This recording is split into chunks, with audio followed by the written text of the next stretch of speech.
Quark is one of Minecraft's biggest quality of life mods, adding dozens of small features that make the game feel like it should be in vanilla. So let's get into a showcase of all of its features. So the first feature is chains now connect blocks. So I have this small setup over here, which is a sticky piston connected to these polished granite blocks, and each of these blocks are interconnected with these chain links. Now normally this wouldn't really do anything in vanilla, but these chains, which connect these blocks, will now mean that all of these blocks are actually paired with each other and connected. So when this piston, which is a sticky piston, bear in mind, is activated and moves them, all the blocks will move together in unison instead of just the one block which is stuck to the piston. So we can use chains now to move whole segments of blocks at the same time. The chain block itself doesn't actually need to be moved by the piston, and it will just attach indirectly to the other moved blocks. Also, the sticking behavior for chains which are connected to slime blocks, for an example, and any other sticky sources are changed in Quark 2, so chains will now only connect to them if they do so visually, which allows for some pretty cool tricks. So I'm just going to show you how this works. And now if we activate this, the whole set of blocks move together, which is quite satisfying. There's also another new block. This is called the chute. Now, we don't actually have an inventory in this block. We can't actually activate an interface, but it's a new automation block when paired with a hopper, for an example, or a dropper or another similar automation based block. Any items inserted into it will then be inserted automatically into the chute, particularly if we use the hopper, and then all those items will be funneled through it and they'll be dropped automatically below it on the ground, always in a precise direction in its center. So basically this is kind of like a funnel. So the hopper funnels into the chute, and then the chute, hence its name, shoots the blocks directly below it. So I'm just going to show you an example of this. So we'll feed in the stone and the blocks are just dropping out below. Pretty simple. Now we can actually disable this too with a redstone signal. So we could use a lever and then turn it off. So then all the items will stay in the hopper, and then when we activate it, all the items will be feeded from the hopper into the chute and down on the ground. The chute can also drop items through hollow logs, which is another building block type. So if we place that down below and we place it upwards, let's feed in some more blocks, and you can see they can drop directly through them because there's actually a hole in hollow logs. There's also a change with dispenser blocks. Dispensers can now actually place blocks. So if we place a lever next to the dispenser, you can see the state if the lever is on, and we can put some blocks inside them. For an example, now we have some stairs inside. Now, when we switch the lever off, or technically on to activate the dispenser, it can now actually place blocks in the world. As you can see, it's now placed some stairs down in front of it. Any blocks that already had a placement behavior like TNT though will be ignored. So for an example, if we fill this in with TNT, it'll automatically place it, but it will actually place it on activate because there's a lever next to it. So you've got to be kind of careful with that as well. Now, when you use a dispenser to place blocks, do note that blocks are rotated so they're placed forward from the dispenser block. And for an example, you can actually use the dispenser for farm crops too. So if we make a little farm here, do bear in mind if we place wheat seeds or potatoes in, these crops also count. And they can also just automatically be placed, and then now this will grow. So this is a useful block now for farming. There's also the Ender Watcher. This is a new redstone input block, and as you can see, if we face the block itself, it will emit a redstone signal if we're directly looking at it. You can see it illuminates all the redstone which is connected to it, and if we look away, it will deactivate the signal. Now we do get an achievement, Who Watches the Watcher? Look at the center of an Ender Watcher. Now in 1.15 plus versions, the signal is higher the closer to the center of the block that the player is actually looking at, whereas in the previous versions it will always emit a full signal. And since we're playing on 1.21.1, this is the case. The former is valid for this version of the game, and to craft this you just craft it from an Eye of Ender in the middle, surrounded by redstone and obsidian. But in the previous versions, prior to 1.18, the Ender Watch was crafted with biotite, which was from the world module set of features in Quark, instead of obsidian if it was enabled. So do bear in mind some of the older versions of Quark do have some different features and feature sets. And as you can see, since we mentioned about the range, I'm using the mod called Jade, which will show us some boxes. Based on what we're looking at, it will show us some information about certain blocks and items. So you can see at the top of the screen, depending where our player is actually looking and the distance the player is actually at in relation to the block, the power level actually goes up and down. So that's what that means. Now we're inside an animal pen in this village because I want to show you the block called the feeding trough. Now the feeding trough, if we right click on it, will actually bring up an interface, and in this menu we can put food inside of it. This is basically a new block that you can craft with planks and fence gates, and we can use it to feed animals. And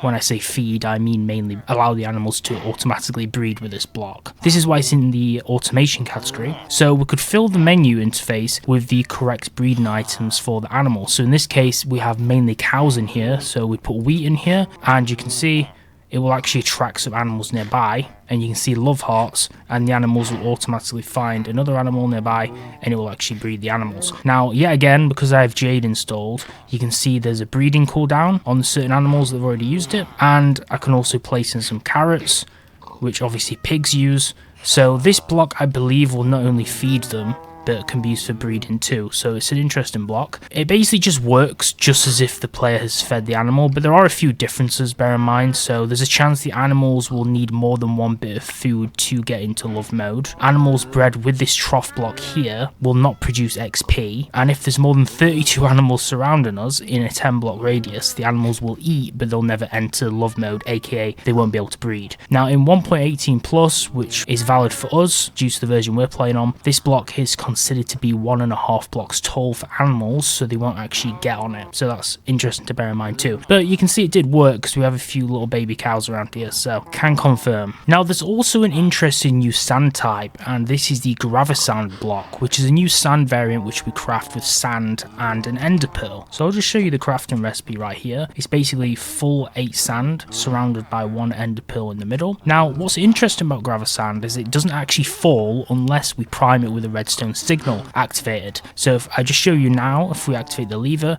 the gravasand will actually fall down. However, if gravasand receives a signal and cannot fall, it'll instead stay floating up. So I'm just going to show you the reverse, because you can also make it fly up. And if you have both levers activated, it's just going to flip-flop up and down. But if we deactivate a certain lever, it will go up and down. You can make it go in an infinite loop, up and down. You can make it go down. You can make it stick to the ceiling. You can make it stick to the ground. There's a lot of things you can do with this. Additionally, this gravasand block will propagate the signal to any adjacent gravasand blocks, which causes them to fall or float as well. So if we have multiple of these in the surrounding radius, it will have a surrounding effect too. Now, gravasand allows for a variety of redstone components, especially as its magnetic properties have it constantly output a comparator signal of 15. So if you read the Quark documentation and you're interested in redstone, this might be something cool you can use in your builds. There's also the iron rod block. Now I've connected this to a sticky piston with a lever. Now the iron rod is interesting because if we attach this to a piston and we allow the piston to push the iron rod, it will have it work as a kind of drill of sorts. So if I place down a stone block right in front of it and we right click the lever, it will break any blocks in front of it in the direction that this rod is actually facing. So I can use this basically as a mining drill, and it'll just break this stone, and then I can just constantly do it again if I like.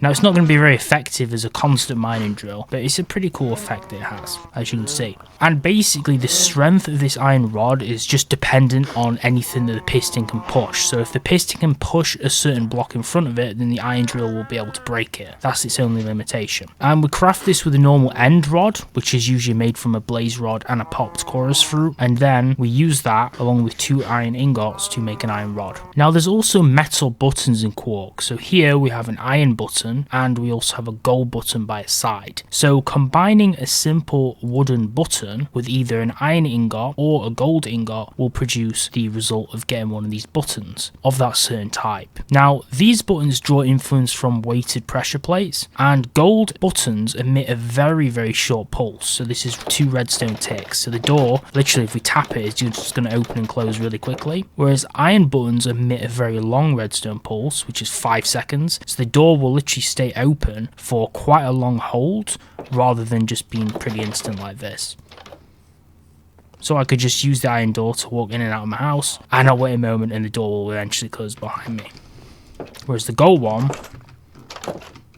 I can't really get inside my house, so it's kind of pointless unless you know what you're doing. Now, obsidian pressure plates are quite interesting too. Now, I've hooked this up to some redstone wiring all the way up to some TNT in the distance. Now, pressure plates made out of obsidian have an interesting effect because they'll only trigger when players walk over them. So if I just go ahead and place a pig spawn egg on here, the pig blesser is not going to weigh this down and it's not going to activate the TNT. Whereas if some jeweler moron walks over it, like a Minecraft player, then the cable's going to get activated. Now, luckily for us, the redstone signal is not strong enough to activate the TNT from over here, but we're going to change that.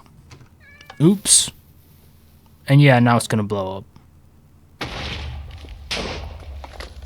Another cool thing which I particularly like is pistons can now move tile entities. So I've taken the liberty to place a wooden chest connected to a sticky piston, which is wired up to this lever. And this chest is filled with items. So we have some chests, we have the iron rods from earlier and a lever. And basically pistons are now allowed to move tiled entities, which are blocks with extra data attached like MBT tags, like chests or furnaces. And attempting to move a block to an invalid position will cause it to break and drop its contents though. So if that's the case, then this chest would just throw out all of its items on the floor and the chest would drop too. For a block that pistons can't move, now that furnaces can't be used, look into sturdy stone in the building category. That's what Quark's documentation says. So I'm just going to show you, we can push this chest and it'll still retain all its items in it. It doesn't affect it in any way. So we can actually move chests, which is quite cool because we could use Quark now to make like a secret loot room. And then if you activate a lever, maybe like the bookcase opens and then the chests come out and we can loot all of our faction items. There's some really cool possibilities we can use this particular function for. Do bear in mind, if we place a monster spawner, some blocks like this can't be moved this way.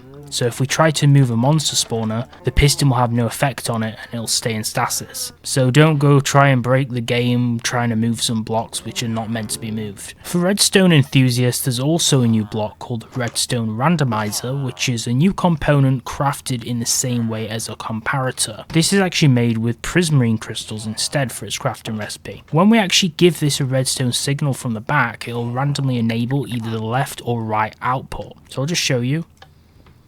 As you can see now, this cable is being activated, whereas if we turn it on again, this side is activated also. So if you're more adept to redstone like me, you might want to read the documentation and use this in your arsenal for building some interesting circuitry. So now we're going to get onto the building category of features. These new lamp types, we have the stone lamp, which mixes into the stone block. We also have stone brick lamps, which camouflage in with stone bricks, and these are known as celebratory lamps. And they're new lamp blocks which are crafted with your block of choice. So if I just get them, I can show you the recipes. So you can see we have the block of choice of stone bricks, we have glass, and we have a torch. And then for the normal stone ones, we just replace that with a different stone brick. Now, these actually emit a light level of 15. And as you can see, if we use a lever, we can't actually turn them on and off. So they're not like redstone lamps. Now, these are actually a celebration of Vazkey's mod's 10th anniversary from 2011 to 2021, starting with the lamps mod. So this is where these are attributed from. So we're going to give credit where credit's due. Now, there's also a bunch of compressed blocks, which are blocks that can be crafted into compressed variants. For an example, we have the block of charcoal, which is a compressed version of charcoal, which we use 9 charcoals to craft into 1 charcoal block. And if we place it down, if we use a flint and steel, we can light up the block of charcoal and this will actually burn forever. We also have the blaze lantern item, and to craft this, we use both blaze rods and blaze powders, and this will also burn bright forever. We also have both bonded leather and bonded rabbit hide. So bonded leather, we use 9 leathers to actually craft into bonded leather, and that's the same for rabbit hides to make bonded rabbit hide. And basically it's just a cluster of leather and hides together as an actual block. Let's also talk about other stacked blocks. So we have sugarcane bundles, blocks of bamboo, cactus batch, chorus fruit batches, and stick stacks. So to make these, it's just the same recipe, 9 of the base material to make them into a bundle. As you can see, cactus, chorus fruits, and sticks, and we can place these like a pillar. So we can place them or stack them on top of each other, and I'll just place them side by side so you can see what they look like visually. Another interesting set of blocks is apple crates, golden apple crates, as well as potato crates, carrot crates, golden carrot crates, and beetroot crates. So if I just place these down, and then I'll show you the crafting recipes and show you the application for the particular blocks. So to craft these, it's just the same kind of effect. We just use 9 of the base item as follows to craft them into a bundle block. And then also what's interesting is if we find the golden apple crate, it can work as a beacon base. So we can actually use this block as a beacon base. There's also various sack blocks which are similar too, and we can make these with glow berries, cocoa beans, sweet berries, nether warts, and also gunpowder. And of course the recipes for those are also the same makeup as well.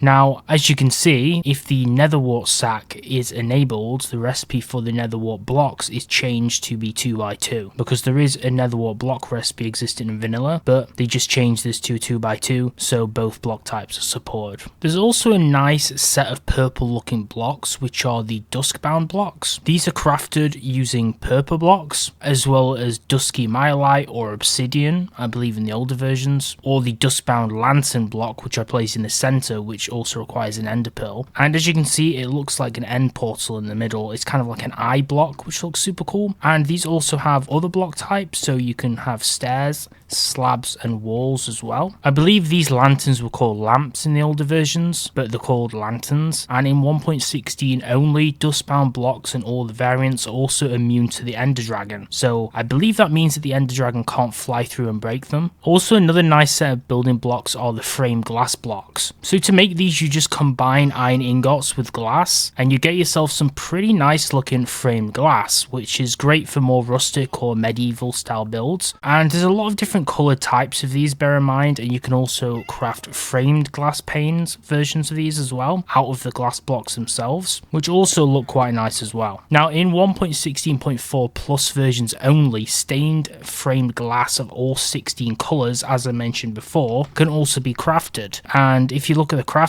recipes for these are made in the exact same way that you'd create normal stained glass, and we just use a corresponding dye color that we want the glass to be recolored in. Now for displaying items, you now have the opportunity to use glass item frames and also glow glass item frames as well. Now for the glow variants, you use a glow ink sac, and for the normal variants, you just surround a standard item frame with glass paints. Now for these, with a standard item frame, we just place a diamond sword in them and they'll show and retain the background with them, whereas for the other types of item frames, we place the item in and the back of the frame itself will actually disappear around the item you put within it, so you can have a display which will only visually show the item itself, which looks quite clean to be honest. So we could just hang the sword on the wall without the frame itself, and it works the same for the glow variant type as well. And if we set it to nighttime, the glow item frame will actually enable a visual glow on the item that's on top of it. Now if you want to build things in the nether theme, you now have the opportunity to do so if you create gold bars. So you can see I've created this huge frame with nether bricks and placed gold bars in the middle, and it definitely replicates the whole vibe from the nether. Now to craft these, they're very similar to iron bars, but you just use gold in the crafting recipe. We use 6 gold ingots to make these, and they look great for nether builds, and you can maybe decorate a nether fortress with them. Now if you want to make a cute little garden that looks cozy, you can also use the hedge blocks, which come in a few different variations. So you can see we have oak leaf hedges, spruce, birch, jungle, acacia, dark oak, mangrove, cherry, azalea, and all of the other corresponding wood types as well. Now to craft these, I'll show you an example with oak leaves, and you use an oak wood log type, which you can see there's 4 different versions of those blocks that are supported by this recipe. These let you make hedges in your gardens, and these would be great for like a witch's cottage build for an example, and they have the same bounding box as fences because they're placed on top of each other or side by side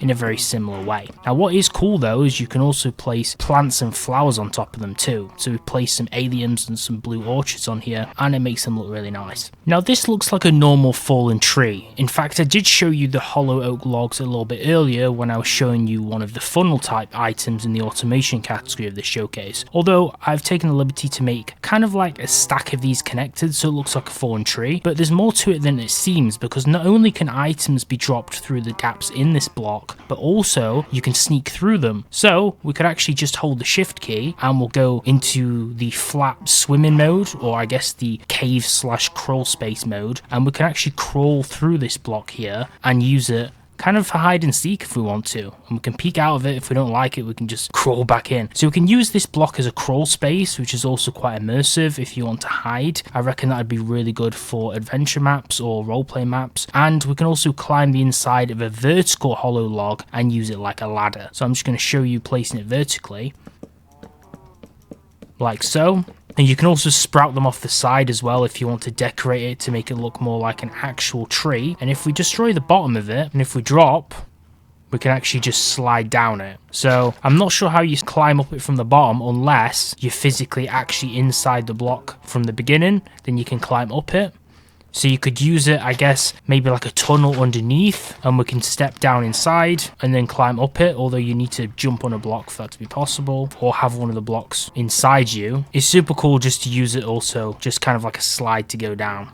So there's a lot of creative ways we could use this. If you do want to create one, you just make 4 oak logs in this crafting layout here. There's also industrial pallets, which are industrial style decoration blocks, which you can also make using iron. So on the left hand side, we have these new iron plate blocks, and on the right hand side, we have the rusty iron plate block variants, which of course, like before, we have both rusty iron plate blocks, plate slabs, and plate stairs, which is the same for the normal iron variants as well. And I'll show you how to craft the rusty iron plates. We just use iron ingots like this, and I'll show you how to craft the iron plates. We use iron ingots in this formation as well. There's also iron ladders, which I may or may not show later, so I'm just going to quickly brief over them. And slabs are crafted from iron plates like this, as well as the walls. And for the rusty variants, we use the same recipe, but we put a water bucket in the middle to rust the metal itself. And then after that, the recipes are the same as the standard iron ones. And of course, I'll just quickly brief over the ladders. We can make these iron ladders, and we use the crafting recipe iron pieces, 6 of them with an iron ingot in the middle, and they work exactly the same as standard ladders would, but they obviously fit more into the industrial style. So if we have factory mods or machinery, you could actually make a factory out of these blocks, and it just kind of make more sense. You can also make iron grates. Now you craft iron grates by using iron bars, 4 of them to be particular, and we can place them down on the ground. Now this has multiple uses, but the most interesting of which is the fact that if we spawn some animals here, you'd think that they just walk off and take the liberty to run away. No, they'll actually stop on the edge of the block as soon as they reach the iron grate. This is because they're actually afraid of walking on these blocks, and because of this they'll never do it. So items themselves will also fall through the block. So if we drop an item, it'll go straight through the block. So just like in real life, if you drop something down a sewage grate, you'll probably never get the item back again if you drop your phone, and it's the same case here. So if you drop any of your items down here, they'll just vanish and just drop down underneath, which is cool because we could use these to make a sewage system. So if you're building a sewage build, I guess, in a map, you could definitely utilize these. Normal players can obviously walk through them and not be affected, and also let's say you spawned a zombie, they can also walk through them as well. I'm on peaceful mode, so I'll just quickly go on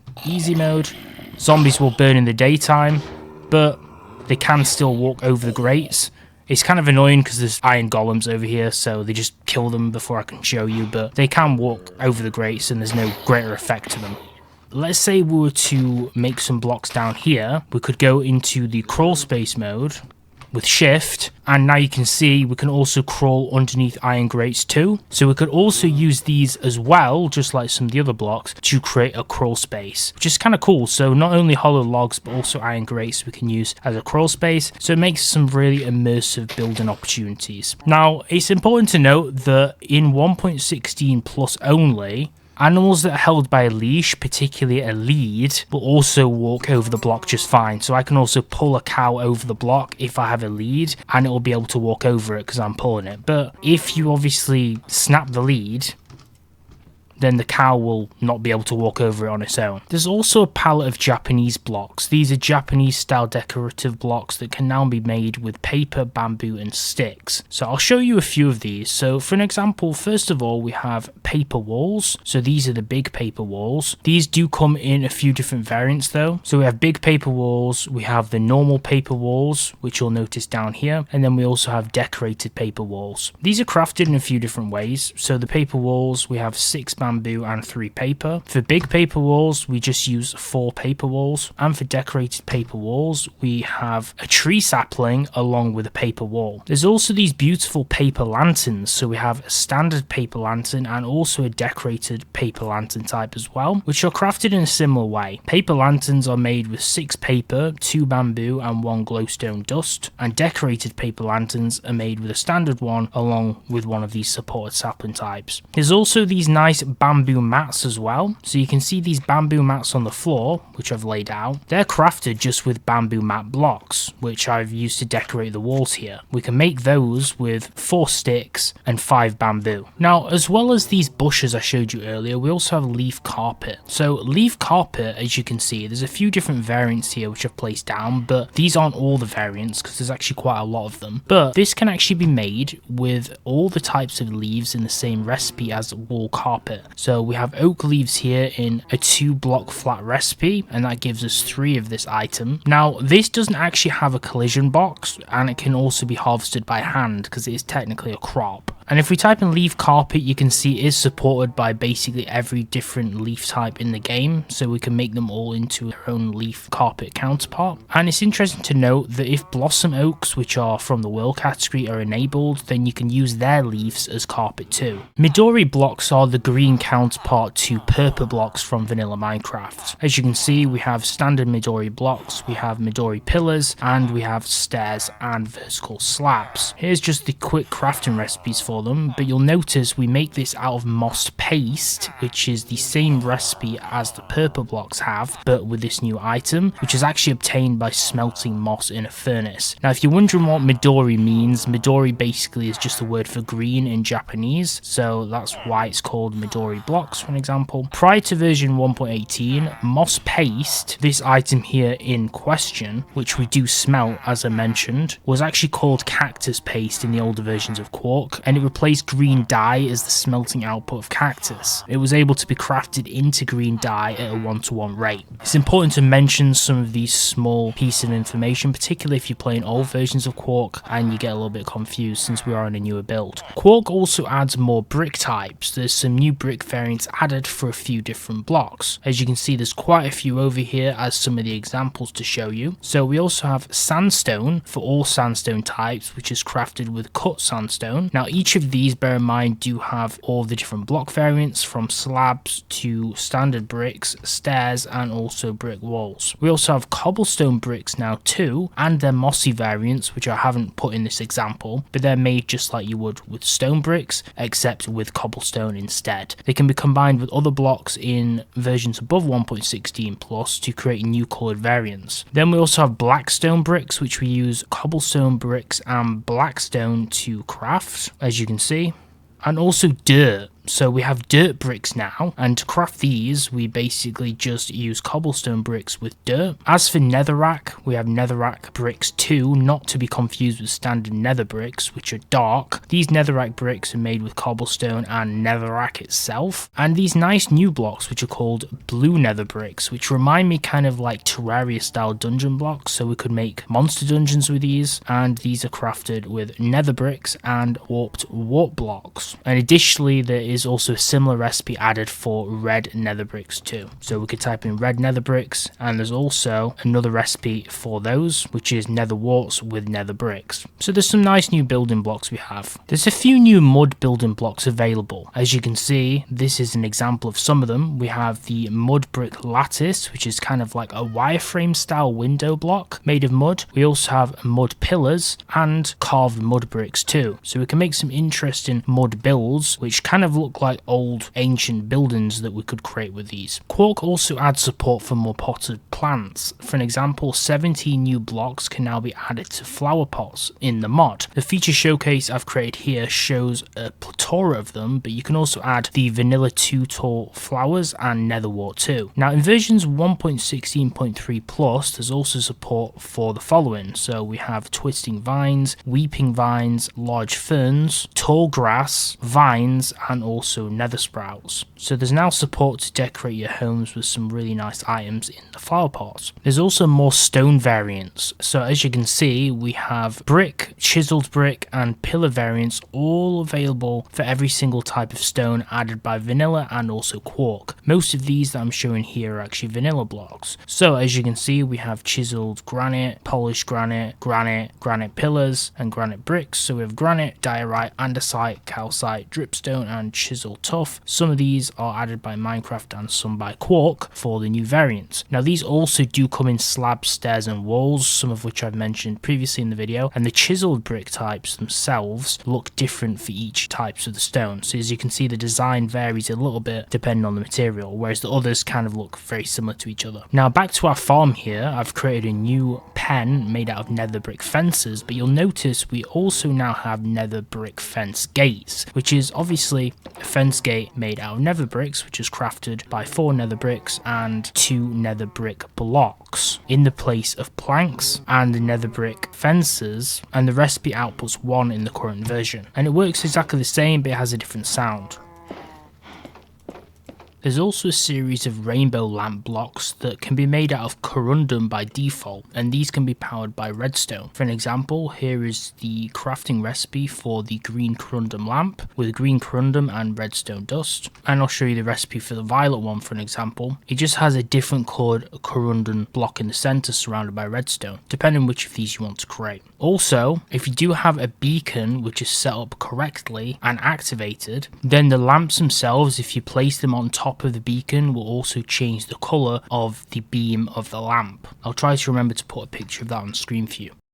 These are raw ore bricks, and they can be crafted by actually crafting raw ore blocks into their bricks. These bricks can still be crafted back then into the 9 raw ore pieces. So here we have raw iron bricks, raw copper bricks and raw gold bricks. These are the crafting recipes, so we can use a block of raw iron, 4 of them, to make 4 raw iron bricks. Of course, to make a block you just use pieces of raw iron. As for the copper bricks, it's the same, and you make the original blocks out of raw copper, and it's the same for gold as well. Rope is also a useful block. As you can see here, we have rope coils. Rope coils can actually be crafted using string. So this is a new item which we can actually place as a block. As you can see on the ground, I've placed one here at the bottom face of a block. This can also be placed by dispensers too, so if you watch the earlier stage in the video where I showed that dispensers can now place blocks, it can also place down rope provided it's in the right position. So I can shift and right click on the rope, and as you can see, the rope can then be pulled up,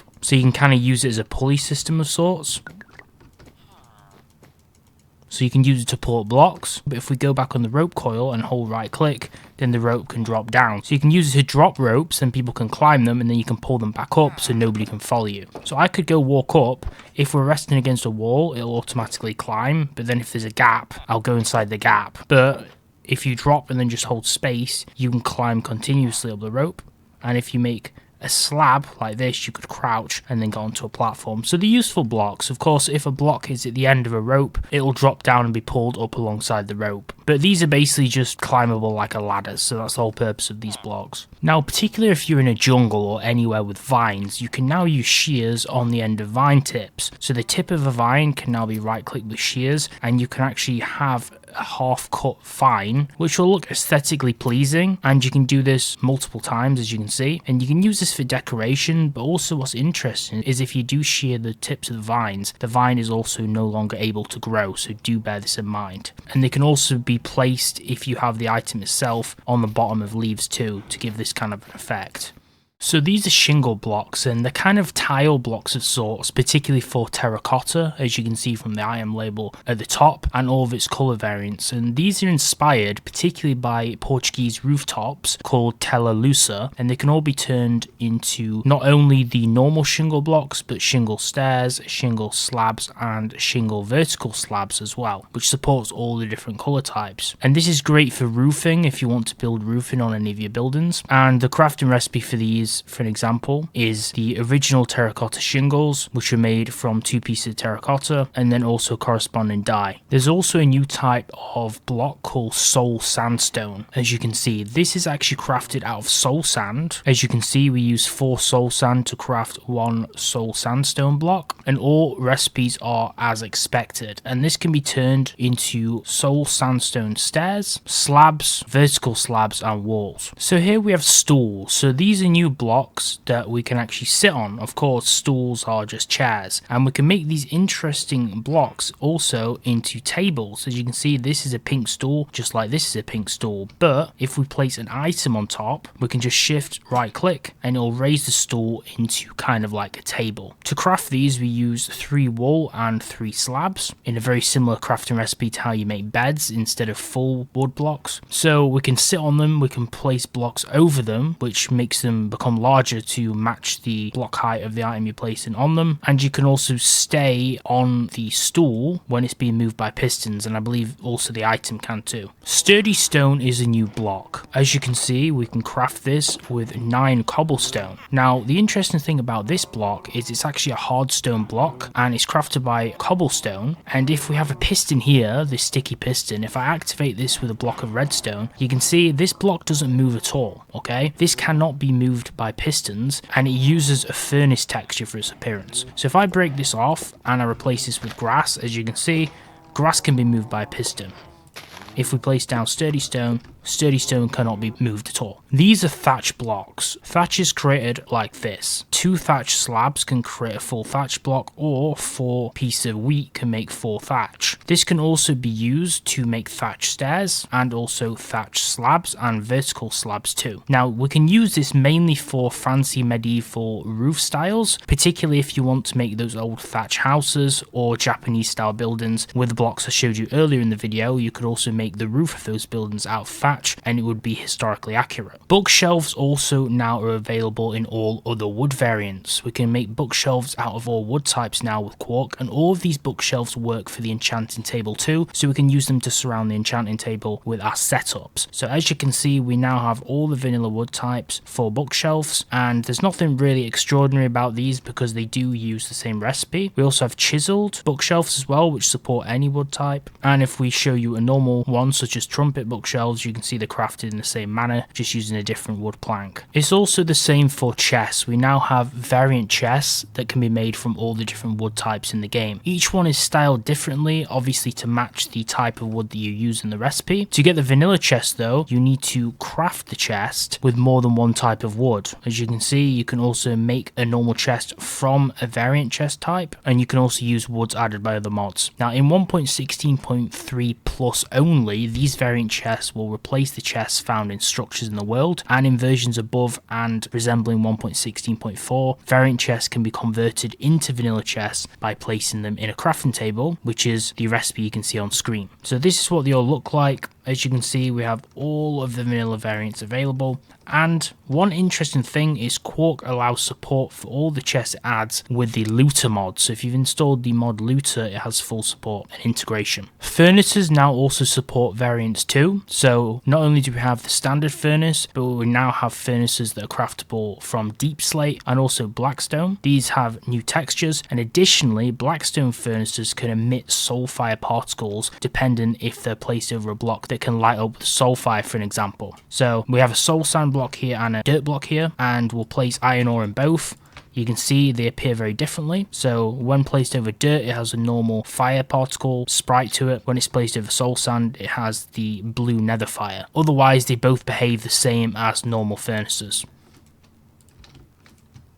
So I'll fill them all with ore so they can just be burning together. Ladders have also got an upgrade too. Here's all the variant ladders in the mod. Ladders can be made from all the different wood types in the vanilla Minecraft game, not just oak like previously was the case. To compensate for the fact that sticks do not come in different wood types though, the recipe for the ladders is changed to have a single plank of the corresponding wood type rather than using a stick. As you can see, it uses one of the planks of that wood, but then it's paired with 6 sticks. So that's how you'll now craft craft each of the new ladders. I've also just shown the iron ladders as well, even though we covered them earlier, just so you can see a comparison of all of them together. Vertical planks are now added to the game via the mod 2. As you can see, we have the standard versions of the planks below on the bottom row, and then the vertical facing ones on the top row. Now, if I show you the recipe for the vertical planks, we basically just have a vertical stack of 3 of the planks in the crafting recipe to create 3 of the vertical counterparts. And also doing the same reverses, so if you place the original vertical planks in your crafted, you can turn them into the normal planks too. Now, if stained wooden planks is enabled in Quark, vertical versions of those are also added too. Now, I've already showed you vertical slabs, but I thought I'd mention them again. This doesn't really have to be explained. Vertical slabs, as you can see, are different to standard slabs which sit flat on the ground. To craft these, you basically just use 3 of each of the normal slabs in a vertical cone, and that converts them into the vertical slabs. As you can see, there's so many in the game, and they even support blocks like permafrost, sandstone. Most of the vanilla blocks can now be made into vertical slabs. These blocks, which you can see as the supports here, are called wooden posts. Now, wooden posts can be crafted by stacking 3 of the corresponding wood block types on top of each other, and that gives us 8 posts of that wood type. These can be crafted either with logs or strip logs, and they're basically slim log style blocks, as you can see, very similar to fences that we can lay down vertically, but you can also lay them down horizontally too, and we can use them as railings. There's a lot of different ways we can use this block, and also chains and lanterns can connect to them as well, as you can see,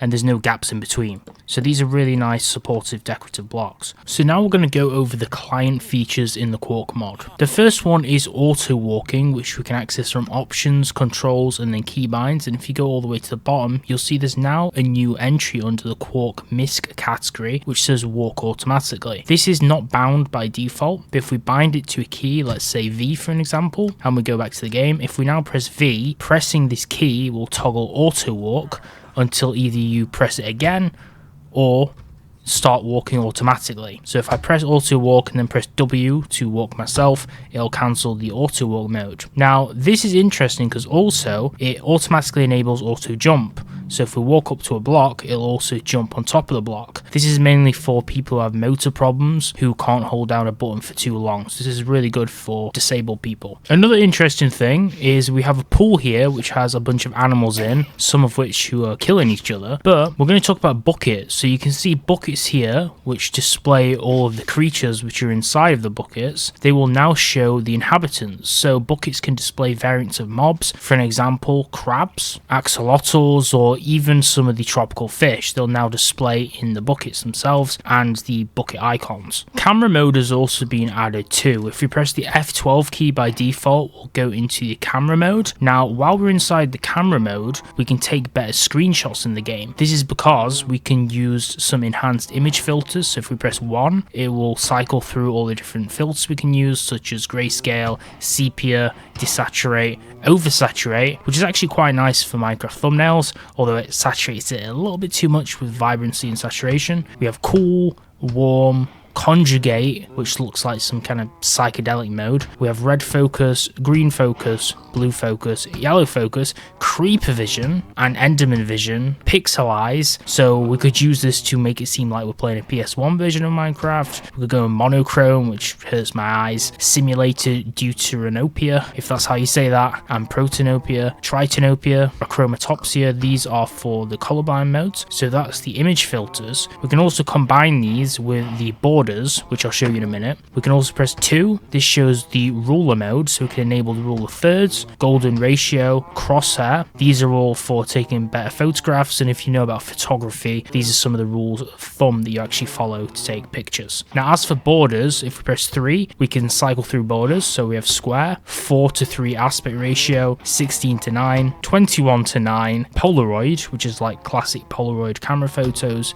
and none. So we're going to turn those off. There's also overlays, so we can put the date and time, postcard where it says greetings from Quark, watermark, which says our Minecraft username over the bottom. Held item, which if we have an item held, it will show that too. Let me just turn off the filters. I turned them on by accident. And that's all of the overlays. And then also if we turn on loads of random settings, we can press 5. If we hold sneak and press 5, it'll reset and turn everything off. You can also format the date in the config of the Quark mod if you want to change that too for the date overlay. Now for chests, there's also now a new chest search ability. If we open up the chest, you can ignore the panel at the top. That's from the Jade mod once again, which shows what's inside the chest. This isn't part of the Quark mod. But if we open up the chest, you can now see there's a filter button which is added at the top of the chest GUI. Now when we click on this, it'll open up a small search bar, and this will allow us to filter items in the chest depending on what you type. So if we typed in a text query, like for an example, let's just type in diamond, it'll black out all the other items other than diamonds, so it'll be easier to find a particular item. Items that don't match are darkened, as you can see, by the items beside it, and this is useful especially if you have giant chests or chests with more space such as modded chests. And you can also bear in mind you can search for any kind of item, so a smithing template, or if you have enchantments or potions in here, you can search by enchantments or potion names as well, or wrap the search in quotes to match an entire name. So you could type in like iron rod for an example, and it'll filter the full word for the item. Now if you have an elytra, there's now an elytra indicator. So if we put the elytra on, you can see above the hearts on the interface, above to the left of my hunger bar, you can see the elytra shows an icon to show that we've equipped it. Now what's interesting is if we also activate our armor,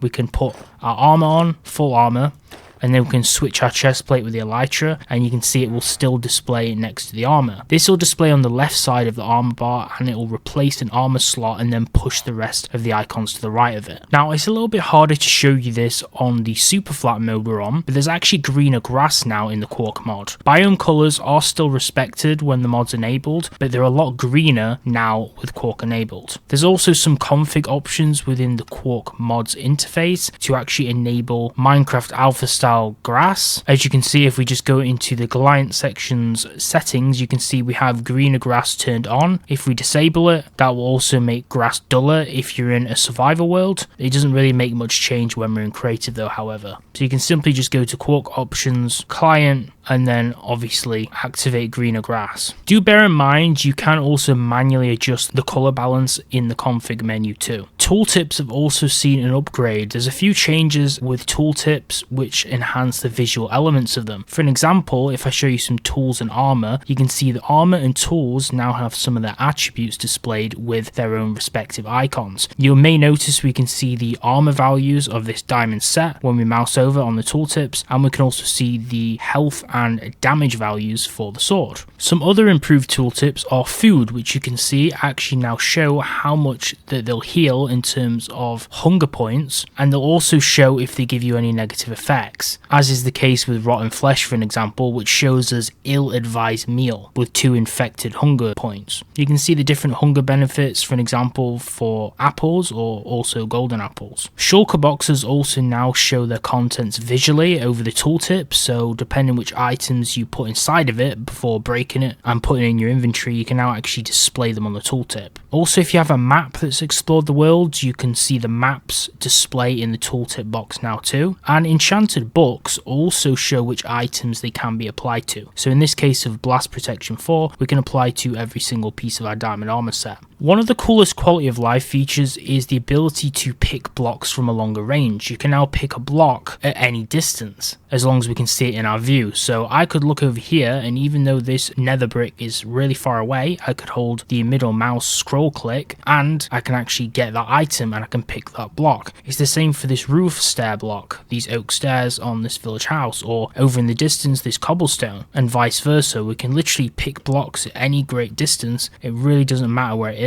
as long as I can see it. Now in survival mode, there's now a micro crafting helper. So if we go on the recipe book here, there's a crafting queue system added which helps when crafting recipes requiring multiple steps. So for an example, if we select a recipe here, if you try to craft an item using the recipe book but you don't have all the ingredients, you can now right click the created ghost items, just like this iron here, to instead bring up the recipe for that item. And the previous item you're trying to craft will be put in a crafting queue which shows up above the crafting result. Upon crafting the current item, the previous item in the queue is then loaded again for you. Another simple client tweak is mouse 4 now acts as a back button, just like if you're using a web browser like Google Chrome, it works the same. So if we press escape and go onto a menu like options, music and sounds, we can now press our mouse 4 button, which is usually one of the side buttons on the left side of your mouse, and it will actually just go back to the previous sub menu.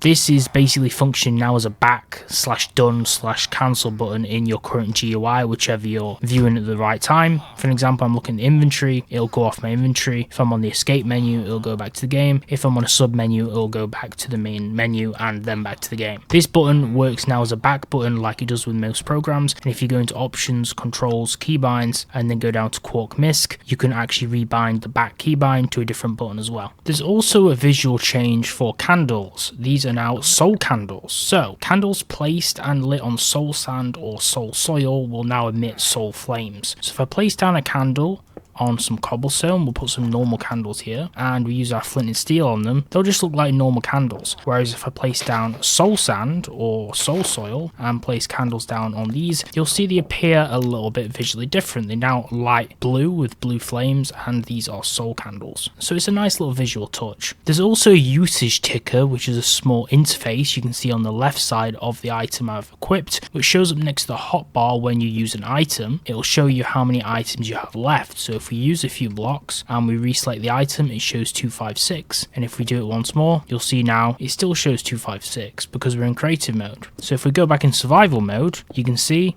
now this will actually change in real time as we place blocks, because we're not allowed to actually infinitely place blocks like we can in creative mode. But this doesn't only show for building. If I was to go find some creepers for an example and get hit by a blast, it would also come up to my right and show me the durability / damage of my armor. When I got hit by the explosion, my armor pieces came up and showed that they had reduced durability on them, as you can see, and it also displayed that status on the screen. Now let me show you some interesting uses for cursors. So in the game, we have the cursor binding and the cursor vanishing. Now cursors have some additional added effects to make them a little bit more useful than they usually are. Let's wear a carved pumpkin. I have this sinisterly spooky overlay of this jack-o'-lantern. If I take it off, I'll place down an anvil and we'll put the carved pumpkin into the anvil, and then we'll use with it the curse of vanishing. And now I can get a carved pumpkin with the curse of vanishing on it. Now you can see if I wear a normal one, I'll get that overlay. But if I wear the one with a curse on, it doesn't give me a pumpkin overlay. So that's the first useful curse application we can use. Then the next one, we can also put a player head in and then put the cursor binding in with the player head. And once we take that out, we can actually use this as well. Now I'm going to place down 2 armor stands to show you the purpose of this. So if we place down a normal player head, it shows just as a Minecraft Steve. But if we show the player head with the cursor binding on that we just enchanted it with, it will now show the full player skin. Now, particularly on the older versions of Minecraft, a lot of people will be happy to hear this, but there's some new variants for animal textures. So I've got some spawn eggs here, particularly cow, pig, and chicken spawn eggs, and these will all now have randomized textures from a small pool of variants. So I'm going to spawn a few of them to show you they're not all appearing the same. They actually have a few different variant textures. So we have some pink pigs, we have some black pigs, we have some chickens that are grey and also brown, and some animals may also rarely show up with one of these special variants, which is quite nice if you're creating a farm so everything doesn't really look the same. Minecarts can be particularly noisy, but now if you use wall blocks, it will actually muffle the sound of minecarts. So if I place down a minecart on this standard track and I use a redstone torch, I'll show you just how loud it is. It makes a fair amount of noise, and if you have a longer or bigger rail, it'll definitely be a lot more noisier. But if we place it down on a minecart track which is placed onto wall blocks below it, then you can see it won't be as loud. it basically makes no sound whatsoever. So if you want your minecarts to produce a whole lot less sound, just place the rail on top of wall blocks. Now I'm going to show you some of the management section of features in the Quark mod. Now you can have an automatic tool restock feature, so when a tool breaks on a hotbar, it will be restocked automatically by other items of the same type as long as it's actually within our inventory. So you can see here we have a bunch of broken wood pickaxes and then also one wood pickaxe which has full durability. So if I mine some coal and break them like this, you can see it'll automatically be replaced by another one from my inventory. As you can see, it gets replaced. This only works if they're not all on your same bar, particularly the hotbar. If they're just in your inventory, they'll get replaced. If they're on the hotbar, they won't. So I'm going to try that again just to show you. As you can see, it replaced it with the healthiest durability one, which is a little bit easier for mining, so you don't have to keep swapping tools, and most of us always craft multiple just as a backup. This will also prioritize tools with similar enchantments such as Silk Touch as well. Back to chests again like earlier, we also have more easier transferring. So if we open up the chest interface, you can see two brand new buttons have been added. These are the extract button and the insert button. The insert button will basically try to put every item in your inventory, yet again not your hotbar, so you need to move them into your inventory slots inside of the chest, whereas the extract button will try to pull every item from the chest into your inventory. If you hold shift whilst you press these two buttons, they'll only move items that are on the other side. For example, if your chest has stone or dirt inside of it and you have stone and sand in your inventory, pressing insert with shift held will only move the stone because that's in your inventory as well already. In versions above 1.16.4 and present version 1.16.4, there's also a new button added, as you can see, which is a shift lock button, which locks your shift button down as a toggle. So if we click this on, this basically works as always holding shift, and it changes the color of the buttons to indicate this. So if I take shift lock off and then I hold shift myself, these buttons will light up manually yellow to show I'm holding shift. If I let go, they'll go back to white. If we enable shift lock, it'll basically have shift on exponentially until we disable the lock. This is useful for people, yet again, with muscle problems or disabilities. It's just an accessibility option. So I'll just show you how they work. We can insert all the items from my inventory and they go straight into the chest and stack onto the relevant items of the same type. And if we press extract, it takes everything out of the chest as well, and we can put everything back in that's in our inventory slots only. Or you can just shift left click everything just like in normal vanilla Minecraft. It's just a quality of life feature, and you'll notice a lot of mod packs actually have this because you'll probably be familiar with those buttons. Now for expanded item interactions, there's a few brand new ways that we can interact with items within the inventory that have been added with Quark. For an example, with shulker boxes. So if we hold an item in our inventory and stasis like this with left click, providing that this isn't also a shulker box itself, we can then go over a shulker box and right click to insert the item directly into the box, and it will display on the tooltip like I showed you earlier. Alternatively, we could also grab the shulker box and then right click on the item, and it won't make a sound, but it'll put the item in the shulker box in the same fashion. As for armor, we have iron armor equipped right now, but if we want to equip diamond armor, if we shift click, it does nothing because we already have something equipped in that slot. But we can right click an armor item in our inventory now with Quark, and it'll automatically swap it for the armor that you right clicked on. So we can theoretically just do this to swap a whole armor set. It's just a simple quality of life feature.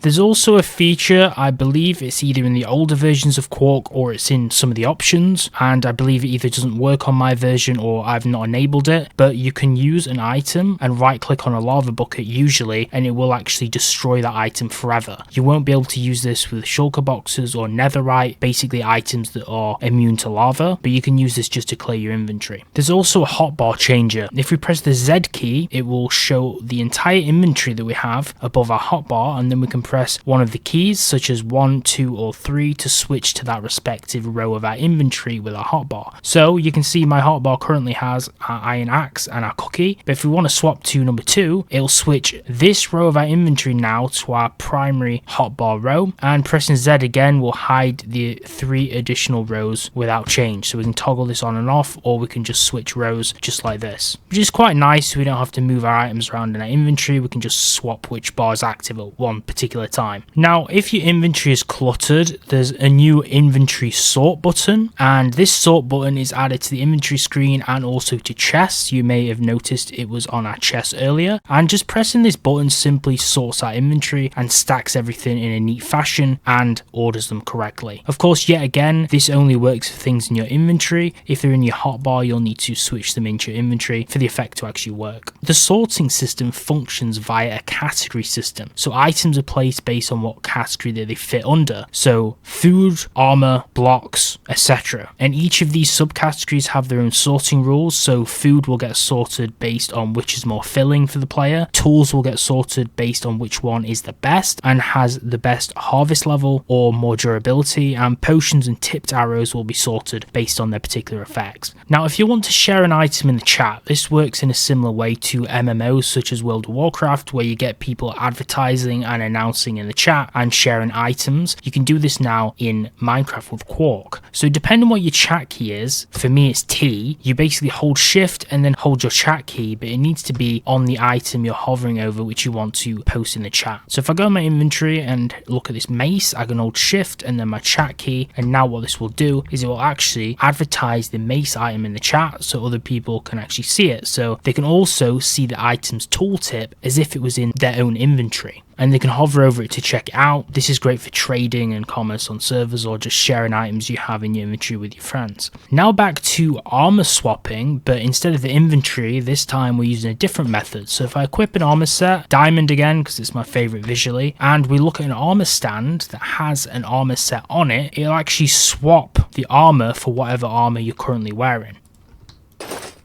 This only works in survival mode, bear in mind, but we can switch our armors by just shift and right clicking, and it'll go from our inventory and onto the armor stand. So this is a really nice way to quick equip your sets in your base, and it's just yet again a quality of life feature for the client. Now I want to show an overview of the mobs that are added in the Quark mod. Now the first one are crabs. Crabs are cute little animals that you'll usually find spawning on beach biomes, and they walk sideways and they'll prick you if you get too close. As you can see, these are the sidewalk animations. If I go in survival and walk into it,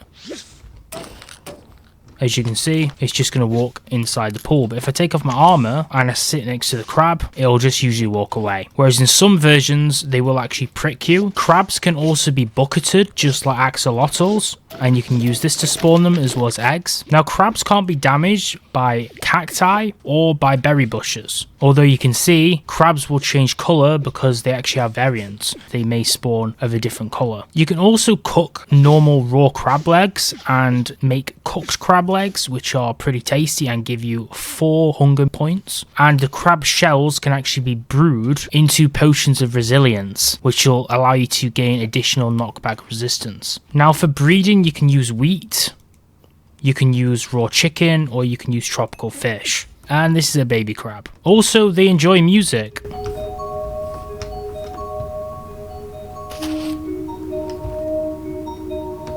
Okay, that's kind of creepy. Bad crab. Now onto the more hostile mobs, we have the Forgotten, which are the skeletons which look pretty rugged. These are actually rare skeleton variants, and they only spawn deep underground or in complete darkness, which is why I'm spawning them away from the sun. These randomly can replace the normal spawns of standard skeletons and the forgotten hosts of old explorers, making them pretty strong in combat, either with the bow or with a sword, which they can always have, and also randomly enchanted. And the bows also are tipped with blindness arrows, so when you're blinded, they'll then switch to the sword, which they have on the back as well, and then they'll charge at you, and they'll switch back to the bow once the effect ends. And on death, they'll actually drop this hat, which you can get as an item, which is just simply called the Forgotten Hat, and it looks pretty stylish. I think I actually suit it more than he does. What do you think? So yeah, this makes him a tough enemy because they can switch to blinding arrows and then just beat you up with a sword. Now, wearing this hat, aside from looking super cool on me, it actually increases our maximum reach distance by 2 blocks, and it improves our luck while we're fishing too. Prior to version 1.18, the Forgotten didn't need complete darkness to spawn, they could spawn at other light levels. Next up we have Foxhounds. These are new hostile mobs spawning in the nether dimension, and they'll attack you and also set you on fire. But if you're brave enough, if you drink a potion of fire resistance and then use coal on them, you can actually tame them just like you can with dogs if you would use a bone for an example. Now it's going to take a lot of coal to tame it, but they work just the same as dogs. We can make it sit boy. So we can actually tame this dog and have a little cute nether puppy. Now what's interesting is, although they work similar to dogs, they'll also sleep on magma blocks for an example. So you can actually go into magma blocks and then go into sleep mode. As you can see, now the dog's sleeping. And also, if they get put on top of a furnace and we make them sit, they'll actually make the furnace smelt quicker. So we'll put 2 furnaces down, coal stacks, and we'll see which one finishes quicker. As you can see, this one's moving super fast. I did put it in a little bit before, but this one's moving really slow. So they'll also buff you to make you smelt stuff quicker, so they actually are useful. In versions 1.16 plus, if these guys spawn in a soul sand valley, you'll get 1 blue with soul fire blue particles and a blue texture. Also, in versions 1.21 plus, which we're in, if you tame one, we can also use wolf armor on them. So now he has this cute little wolf armor, and if we shift right click, he'll make dog sounds and have this love heart on his head. So yeah, really nice little pets. Now I feel bad hurting the wolf, but I do need to show you when the wolf gets damaged, it does make armor cracking sounds, and eventually the armor will break, just like as if a player was wearing armor.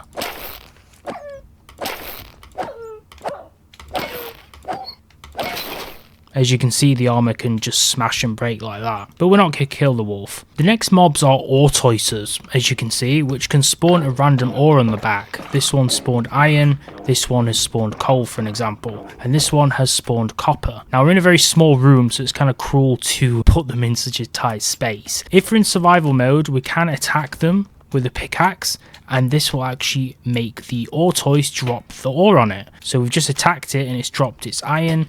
This guy will also drop his coal, and this guy will drop his iron. The first guy drops copper. Also, if it doesn't have ore on it and we attack it with a pickaxe, it may attack with a little shockwave ability like this, and it'll damage non-tortoise entities around it and then redirect its aggro to us. But it's only surrounded by mobs of its same type, so it's not going to damage stuff. But if you do keep attacking it, obviously it will shockwave you back. Now it's possible to bring these guys back to your home if you want to take it home and use it as a pet to basically grow free ores off the back of it for automation. The simplest way to do this is just feed it glowberries. This is the best way to tame it and then make it grow ores, and then we can just harvest its orders again. You can't do that more than once though, but once you do it once, it will grow ores on it, and then you'll have to wait for them to grow back.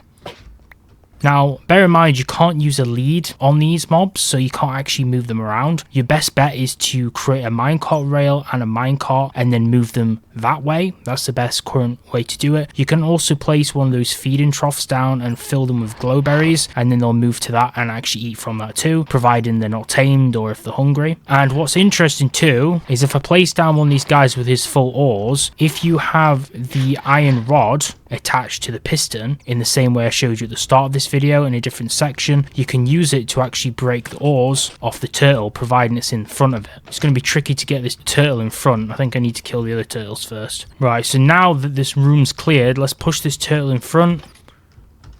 It needs to be right in front of the iron rod. And then now we can break off its ore from its back by just stabbing it with the iron rod, which is a pretty cool thing to do, but probably not moral. Now, if you like the nether hounds, there's also Shibas. So think of these like Shiba Inu dogs, and these are friendly dogs that spawn in mountain biomes. Now, they can be tamed and interacted just like you would with a wolf, so you'd use bones to tame it, and then you can make them sit like a dog. But what's interesting is they can also fetch arrows for you. So if I fire some arrows, they'll basically run towards those arrows and try and jump to actually retrieve the arrows. Now, if you shoot them too far up, they won't be able to do this. If you shoot them on the ground, they'll go collect the arrows for you and then bring them back to you. So I'm going to switch to survival. And let's try that in effect. And they'll also do this for tridents as well.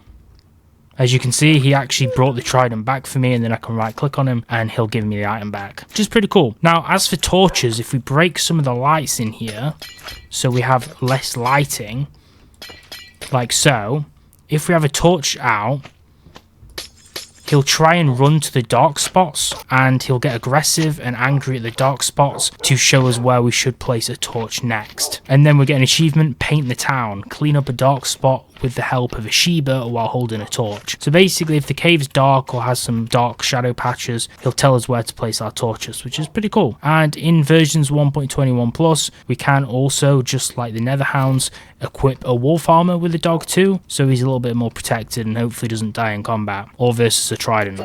Ooh, that was a close call. Look how loyal he is, he's still going to give us it back. Although it looked like he ate it that time. Next up are stonelings. So these guys will be passive, spawning in the deep underground and in complete darkness. They're basically kind of like hermits. Now in creative mode, you don't really bother them. You can just walk up as close to them as you want. And they'll be carrying an item. In this case, he's carrying a gold ingot. And if we're in survival, if we do get close, he'll get startled. He'll run away and he'll just poof into this cloud, kind of like a ninja with a smoke bomb, and it'll just disappear. But if we spawn another one and we hold shift and we have a glow shroom to tempt him, he'll follow us and come closer, even in survival mode.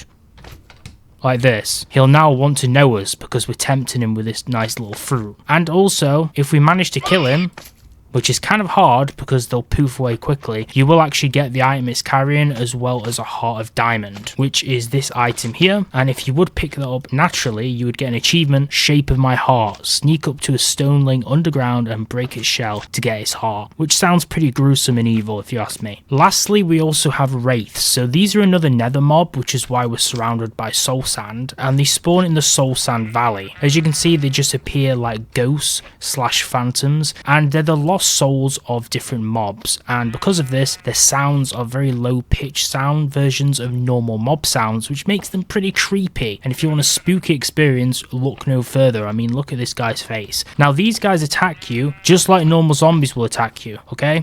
So let's attack him to invoke him to attack us, and they inflict slowness on us, and they jump back upon dealing damage to us like this. It knocks them back. Now on death, if we kill one of these guys, they'll drop a special item called a soul bead, and if we get this soul bead and we right click on it, it will actually release the soul trapped within, which will fly in the direction of the nearest nether fortress. But we do need to be in the nether for this to work, which is why I can't really show you here because we're on a super flat map. I now want to show you some tools in the Quark mod. The abacus is a useful tool which we can make out of vertical planks, sticks and iron ingots, and I believe normal planks as well. And what we can do with this is we can right click on a block with it and it will bind the abacus to it. And if we move away and look away from that block, it will actually count the distance between the targeted block and the hovered block, and it's measured along the right angles. This abacus can actually count up to a total of 48 blocks. So we can go all the way up to 48 blocks and it'll draw this outline which you can see on screen. It can't count above that, it'll just say 48 plus, and we can see an outline on the screen and we can see how far away it actually is. And also bear in mind, if you look at the item texture on our hotbar, this will actually change according to how many blocks are counted on the abacus, and we can right click again to unbind the abacus from the block we binded it to. There's also a series of new ambient soundtracks. These are tied to new ambience discs, which are a variety of 8 different discs that add a wide range of different ambient sound effects to the game. As you can see, we have water droplets, ocean waves, rainy mood, heavy wind, soothing cinders, tick-tock, and cricket song. If we take a jukebox, for example, and place the ambient disc in, these will loop infinitely. If we insert an ambient disc, it'll play the sound effects infinitely, as you can hear. Now, to acquire these naturally in survival mode, you can get them when a skeleton kills a spider. Within dungeons and stronghold libraries, you can now loot ancient tomes which are used to upgrade enchantments. As you can see, these are tied to a particular type of enchantment, which you can see on the tooltip of them, which supports all of the following enchantments, which you can see now on screen on the preview. If I place down an anvil, you can see I have the Bane of Arthropods 1 enchanted book and the ancient tome for Bane of Arthropods, which goes up to a max level of 6. 6, I could go in the anvil and I could place the original enchantment book in here with the ancient tome, and then now you can see this gives us +1, so it turns our Bane of Arthropods 1 into Bane of Arthropods 2. In version 1.16.5 plus, combining an ancient tome in an anvil with the original enchantment book, which it corresponds to, increases the level by 1, as you can see, and this goes up to 1 over the cap. So for an example here, it says up to max level 6. The vanilla book goes up to a max level of 5. So this basically allows us to go 1 level over the vanilla cap for the enchantment. In the old versions of Quark, pre 1.16.5, they come only in the highest level of an enchantment. So that's Bane of Arthropods 5, not 6. And they can be combined with an enchanted book of the same enchantment to create one that's a level higher than the max. This costs 35 levels to create the book and an extra 35 to apply it. Another example is a netherite pickaxe. If we enchant the netherite pickaxe with efficiency 6, it can insta-mine deep slate, but bear in mind this does need to be enchanted with haste 2 as well. As mentioned before in the world module category of this video, the beacons can be redirected using the cluster variants of corundum, as you can see with this violet corundum lamp, or just normal violet corundum. As you can see, we can change the colour of the beacon beam using one of these blocks. If corundum though is disabled, amethyst can also be used instead. You can also use tinted glass on top of this, which will actually dim the beam. Do bear in mind though that for a beacon to function, the final segment always needs to face upwards towards the sky. And to backtrack on the enchantment from the previous feature I showed, you can acquire haste from a beacon. So you've got haste 2 from a beacon. That's for the insta-mining deep slate, which I mentioned a few moments ago and forgot to expand on. If we press an F3 and we go up to Y level from 192 all the way up to 196 by default, and then we get out a glass bottle, we can right click and this will give us a bottled cloud or a cloud in a bottle. Just like on Terraria, we also get an achievement at cloud storage, put a cloud in a bottle. The bottle cloud can be right clicked to produce this, a non-solid block which just floats in midair in front of us. This cloud block will disappear after a few seconds. It'll basically shrink until it gets so tiny that it just vanishes. But you can right click it with any other block to replace the two. So if I do this and then right click on it with a wood block, we can replace it, and now we can basically create a floating block in the sky without any block needing to be below it to actually build on. Before version 1.18, the blocks produced by this cloud in a bottle were solid and the cloud levels were different. It was from 126 to 132 by default, not 192 to 196 like it is in the current version we're playing for this video. As you can see, I'm at block Y level 194 while previewing this. Okay, we're dropping out of the sky now. Oof. Insert Roblox sound. In End Cities, you can now find a new music disc. This is the track Endermosh by composer Kane Venusek.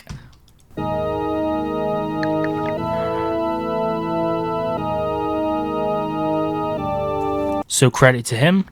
That's a cool new music disc added by the mod. Now a little cool upgrade to parrots. So now we have a little jungle tree, which I made earlier right in front of us. So I can spawn some parrots over here. And parrots, they look cute, right? But now they can actually lay their own eggs, which then when we throw them, will hatch a parrot of the egg's color. So these are the parrot eggs. We have a gray parrot egg, a cyan or cyan parrot egg, a green, a blue, and a red. So we could throw a blue one and create a parrot of its same kind. So now it's got a friend to play with. This gives us the Just the Parrots achievement. Feed beetroot seeds to a parrot and toss the egg it lays. So I'll throw a few of these to show you the different colors of parrot which the eggs can spawn with. You've probably seen them in the Minecraft vanilla game with all the usual variants. They're not new variants, it's just a new way to actually spawn them and hatch them per se. So now we have a jungle tree with all the different parrots on it. Now let's talk about Pathfinder maps. So if we make a cartography table so we can get a cartographer villager, they'll now sell a certain item. Now as you can see, this guy doesn't sell the particular item I'm looking for. So let's spawn a few until he does.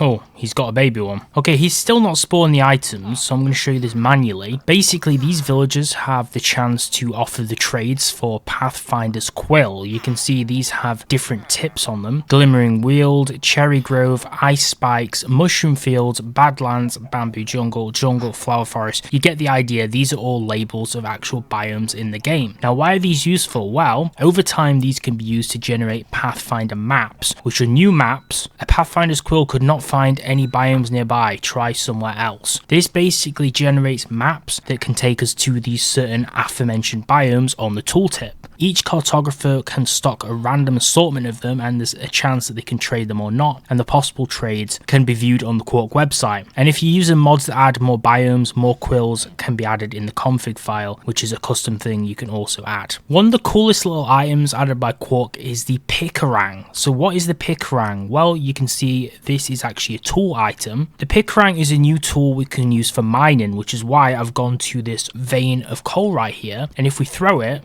it'll basically break whatever's out in front of it, what it hits, and then it'll bounce back to us and also bring us the drops. Now we're in creative mode, but if we switch to survival mode and then use it, it'll actually bring us the drop back. So in this case, it's going to bring us the coal. We can actually hold down right click to just automate it, throwing it and bringing it back to us.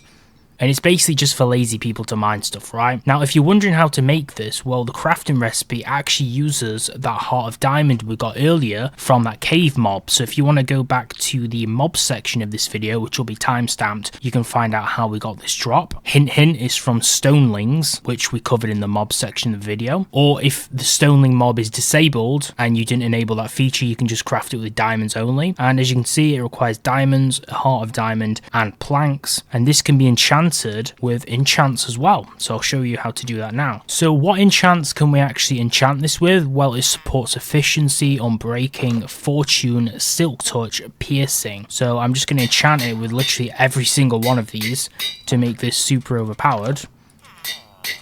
Okay, we can't use every single enchant on it. It's not letting me put silk touch on it too, because we already have endless enchants. So hopefully this will be enough. And basically it just becomes really overpowered. As you can see, it will now basically mine through more blocks. It will drop more of the particular ore or thing it's mining. Do bear in mind it does work on the ground though, so you can mess up the ground. In this case, I didn't want to do this for the showcase.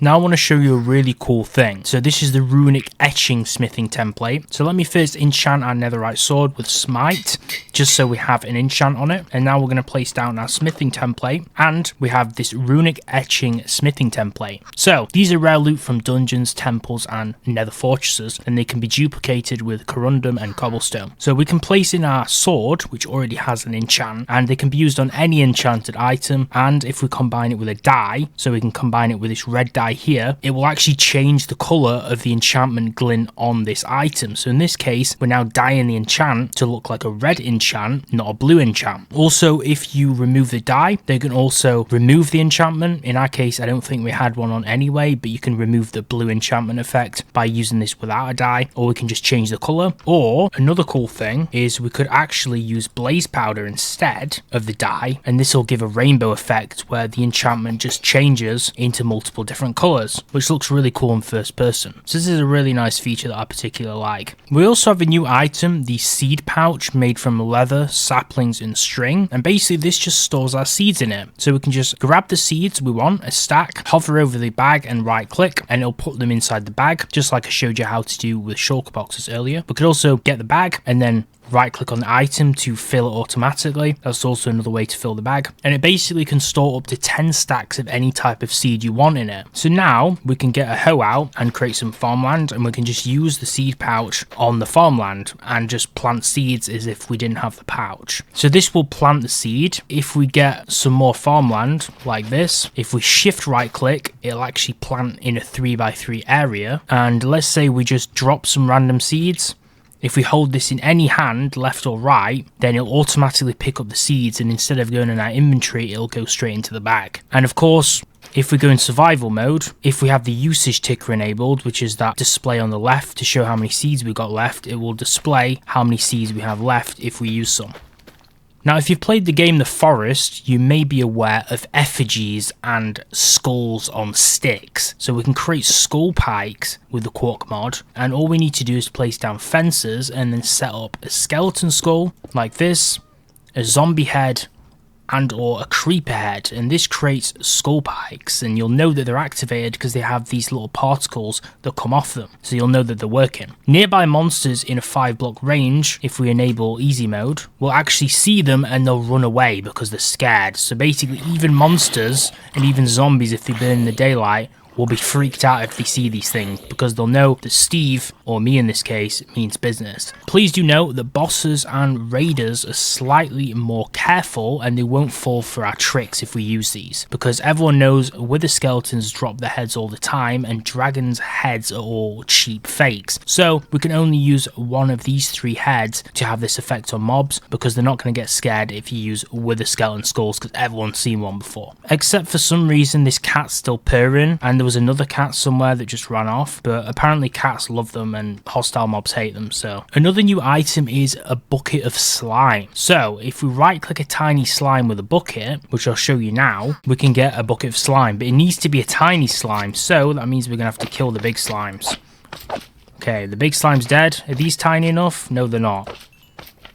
Boom, tiny slimes. If we right click now, we can capture the tiny ones and we can get a bucket of slime. Do bear in mind though, if you look at the item's icon, the slimes themselves will keep quiet most of the time, so you won't hear that annoying slime jump if you're not near a slime. Obviously I'm surrounded by them, but occasionally you may notice the graphic of the item. You'll see the slimes will jump inside the bucket if you find yourself in a slime chunk. So maybe I can simulate this by going near other slimes. And maybe, there we go, we're in a slime chunk. Now the slimes will start jumping in the bucket, which is kind of a little bit annoying, so I'm just going to get out of here. The slime can also be redeployed back into the world by just right clicking on the ground with it. So if we go in survival, we can use the slime bucket and place it down. But once it's placed down, we can get it back, so don't fret, we can get it back. I'm going to move away back into creative because it's destroying everything we made. But we can also use it as a replacement for slime balls, but yeah, I don't really think that's very ethical. There's a new arrow type called torch arrows, which are crafted just with arrows and torches, who would have thought. And basically we can use these to fire torches. They'll set entities on fire if they're flammable, or if it's a solid block, they'll also light them on fire where they land. So we can use these at night time to get a little bit of vision. So I'm just going to shoot at the floor and it will create a torch.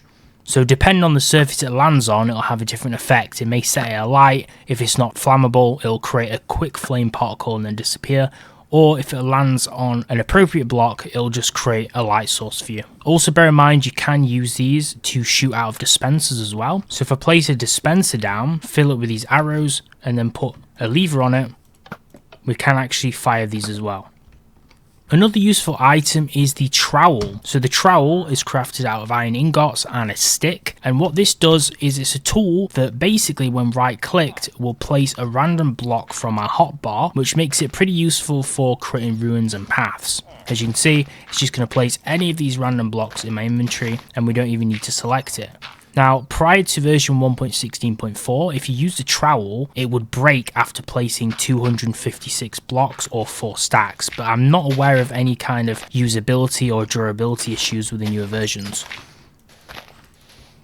But it's a pretty shoddy tool to break things with. I'd recommend using a shovel for this circumstance. Now I want to show you a few tweaks which were added in Quark 2, which are small little changes to some of the pre-existing vanilla items and features. The first of which being that armor stands can now be armed. So by default, they now have arms, and you may also give them items. So for an example, I could give this armor stand a diamond sword, and it will actually hold and equip the diamond sword, which makes it look a lot cooler when we put armor on it. Now, you can do this in other versions of the game, but in Java Edition, this wasn't a default feature, so it makes the game a little bit more fitting in comparison to the other versions like Bedrock. Now, for survival mode, there's also automatic unlocking of recipes. So if we go into our inventory and click on the recipe book, every single recipe is actually now unlocked and displayed in the recipe book by default as soon as we create and load into a world. If you add new recipes to the game from modded items and blocks, or just generally from mods, they're also also unlock too when you get back in the game and reload it. There's also some changes to elytra. For an example, if we equip this elytra here and we get some firework rockets, these rockets are able to start the elytra to go into fly mode instantly. So even if we're not currently within flying mode, we can right click a rocket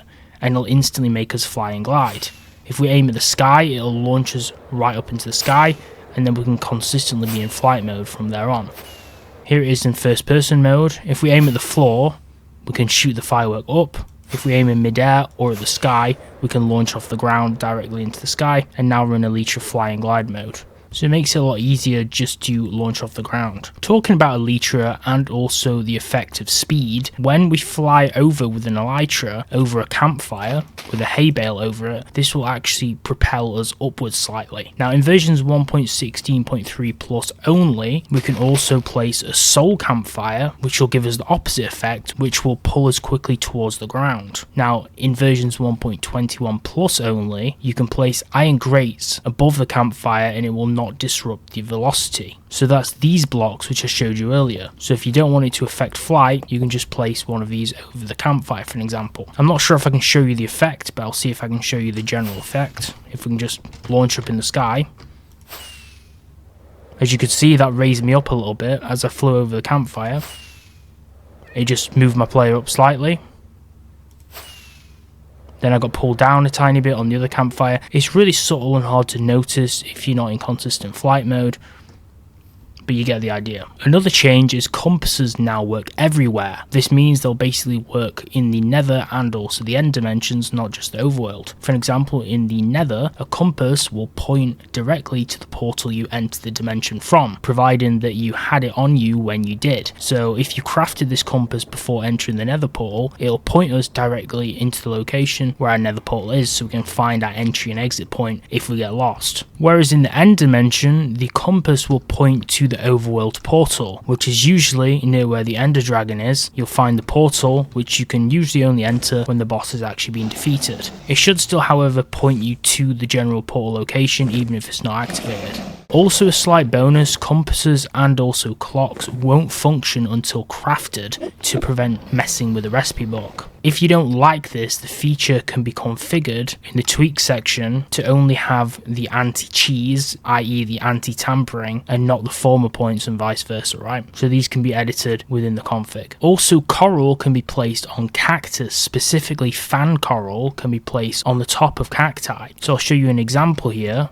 We can place them like so, and they are very nice in terms of decoration and vanity, and for cosmetics they make the cacti appear a lot more realistic and just a lot better visually. Basically, the moisture within the cactus block itself will keep the coral alive and sustain it. Now there's a slight fix for double doors opening too. Double doors now open together when right clicked, finally. So if you have any issues in your version of Minecraft where this isn't the case, well, this is a pleasant little fix. Dragon scales. When an ender dragon that was spawned by the player with artificial commands, and then you kill it, it will drop a dragon scale. Now do bear in mind, this can't be obtained from the vanilla ender dragon which spawns as the boss in the end. You do need to summon it to obtain this item as an artificial drop. And what you can do is you can actually combine this with an elytra to mold it, which will create a new one, and the old elytra stays behind untouched, so you basically get two elytra. Item frames can now also be dyed similar to leather armor can, as you can see, and it will change the color of the backside of the item frame itself. This is a showcase of all the available dyes, and as you can see, it works for any combination of dyes available in the game. If you open up the chat menu, in the bottom right corner there's now a button that says emotes. This is the emote panel, and from here we can actually activate 12 different emotes that our character can do, and they're all labeled like so with these speech bubbles over them to indicate what they do. So if we go in third person so we can actually see these emotes, I'll show you them. So we have the no emote, yes, wave, and I'll just show you the rest.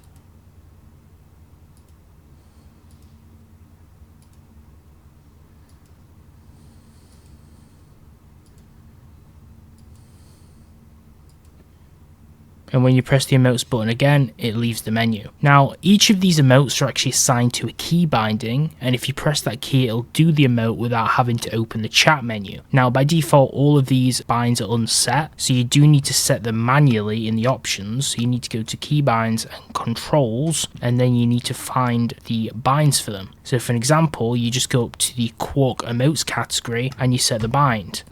So if I set this one to B, if you press B, it will do the emote. You can also create custom emotes if you look at the tutorial on the Quark website, and then you can add new ones to the mod. There's also some changes to enhance ladders. They're slightly tweaked to improve the user experience, and right clicking a ladder with another one will place it. So I can just right click from the top and it'll create more ladders beneath it, as you can see. This is just a small quality of life feature, and it allows you to drop ladders down. For an example, if I'm already at a high point, you can drop ladders down and build them automatically without risking falling down and dying. Also, if we're on a ladder, if we look down, it'll actually make us descend down the ladder very quickly, so we can actually move at a greater speed if we look down. Now in versions 1.18 plus, every type of ladder in the game now has the behavior of the iron ladder block, which we mentioned earlier, added by the mod. Basically they can freestand as long as there's a ladder above it. There's some slight enhancements to golden tools now too. A lot of people for a long time have thought gold were pretty useless because they have a really bad durability, so you may as well just stick with iron tools. Well, for an example, golden pickaxes now come with a baked in Fortune 2 effect. What do I mean by this? Well, basically, even if we go on creative mode to prove this, you can see if we spawn a default pickaxe, it already has Fortune 2 enchant attached to it. This doesn't stack with other enchantments, but it can be superseded by an enchantment which is more powerful than level 2. So for an example, if you have Fortune 3, you can upgrade it, and this will allow you to basically just get more drops from ore veins just by default, just by using a gold tool. Also, gold swords come with looting 2 by default as well, which of course will be useful when killing mobs to get more loot.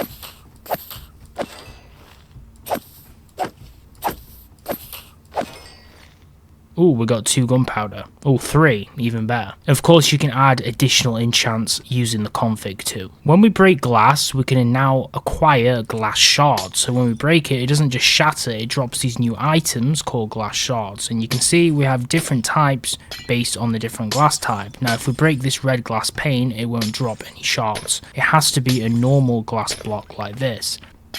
As you can see, if we break a normal full glass piece, it will break that colored glass shard as well. Because if we search glass and go down, you can see the shards of every single stained glass color type.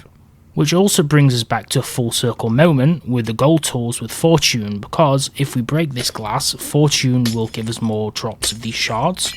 And if we use a silk touch tool, such as this one I've enchanted, it'll drop the whole glass block as normal. Now bear in mind, these glass shards kind of act like glowstone dust. Stained glass will drop their coloured shards of their respective type, and if we mix multiple types of these shards, we'll end up with a new block, which is called dirty glass. Dirty glass is crafted, as you can see, in this way. We just use a different coloured glass as shards, craft them in a 2x2, and it'll make dirty glass. Also, chickens can now be picked up simply by right clicking on them. These will put them on our head, and as you can see, it basically gives us a slow fall effect. You can right click on the chicken itself if you look above your head to take them off again, and right click to put them back on again. These are particularly useful from a high point if you want to fall slowly and not fall to your death, because it'll give us the slow fall glide effect. And it makes for a pretty cool pet to carry around with us. It kind of reminds me of the Aether, where you can have flying bunnies on your head in the Aether mod. There's now enhanced harvesting with hoes. If you break grass or crops of any type with a hoe, it'll break them in a 3x3 radius. And then it'll drop all the seeds or items they drop as well. A diamond hoe can actually break a 5x5 space as well. And if you enchant Fortune on the hoe, it'll apply that effect to everything it breaks as well, so you'll get more loot or seeds. When we look at a block and we press the K key, you can see this icon will come up. If I go in the chat, it'll show you this message only once. It says you've enabled rotation lock, any blocks you place will be oriented in the direction you are looking. Press K to change or reset it. Basically, it'll lock the rotation angle and optionally a block half if you're looking at a block. Any further blocks placed are changed to that direction you are facing. facing, regardless of how you are facing when placed them. This is useful for building with blocks that have awkward rotation methods, for an example stairs or pistons, where your view position changes where they're put. And to unlock it, you just press K again. Then we can place blocks as normal. Magma can also keep concrete powder without allowing it to solidify. If you place magma blocks below them, concrete powder will not solidify, providing the magma blocks are below it. Now, if you have a map which is already being used, what you can do is you can go to a cauldron, providing it's filled with water, or you can fill it, and what you can go ahead and do is right click on the cauldron with a map, and you can technically wash the map, and then it turns it back into a blank or empty map. Now for the loom block, the loom can now handle 16 different patterns at once, which is an increase from the standard default value of 6, which is actually matching the creative limit. Bear in mind this is obviously for survival mode. Also for the anvil, cosmetic changes won't affect the anvil's durability. So for an example, if we renamed an item and we call this epic axe for an example, this isn't going to affect the durability of the anvil. This is also the same if you're applying runes also. Also, you may have seen this earlier when I showed you the hellhounds and other new dogs which Quark adds for the new mob section, but generally, let's say we spawn a wolf and tame it so we can create our own pet dog. If we hold shift and right click them, we can actually pat dogs and they'll make a sound and there'll be a little love heart above the head. You can actually change which mobs you can pat in the Quark config, so you can add support for custom or modded or even other vanilla mobs as well. In a similar way to how you can place lily pads on the water, you can now also place pink petals on the water too to decorate them. Now when you breed most mobs in Minecraft, they'll just create one baby. But with pigs, let's say we get carrots and we breed some pigs, they can actually create what's called a litter of pigs. So that means instead of being born with one pig as a baby, you'll have multiple. So these guys have just been born from these 2 pigs we bred, and we have 2 of them. So we have 2 baby pigs now instead of just 1 like with most of the animals. So pigs can have litters of children instead of 1 when you breed them, and they can range from a size of 2, like what just happened to us, all the way up to 3.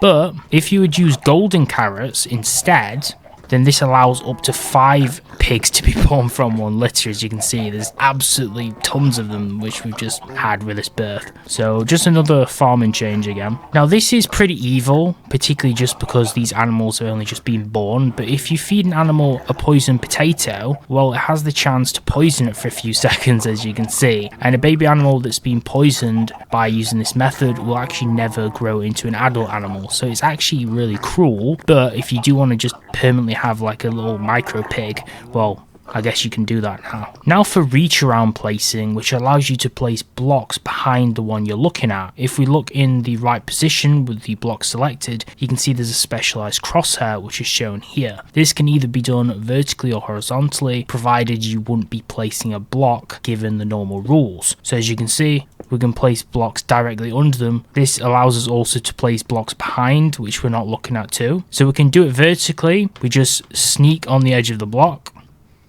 like this and look at the area directly below it or where we want to place it without having to go to the edge and place it like normal and vanilla. And to do it horizontally in versions 1.15 plus, you can look in the front of a block where the next block would be. So in this case, here. And of course this special icon shows around your crosshair to show that you can place in this fashion.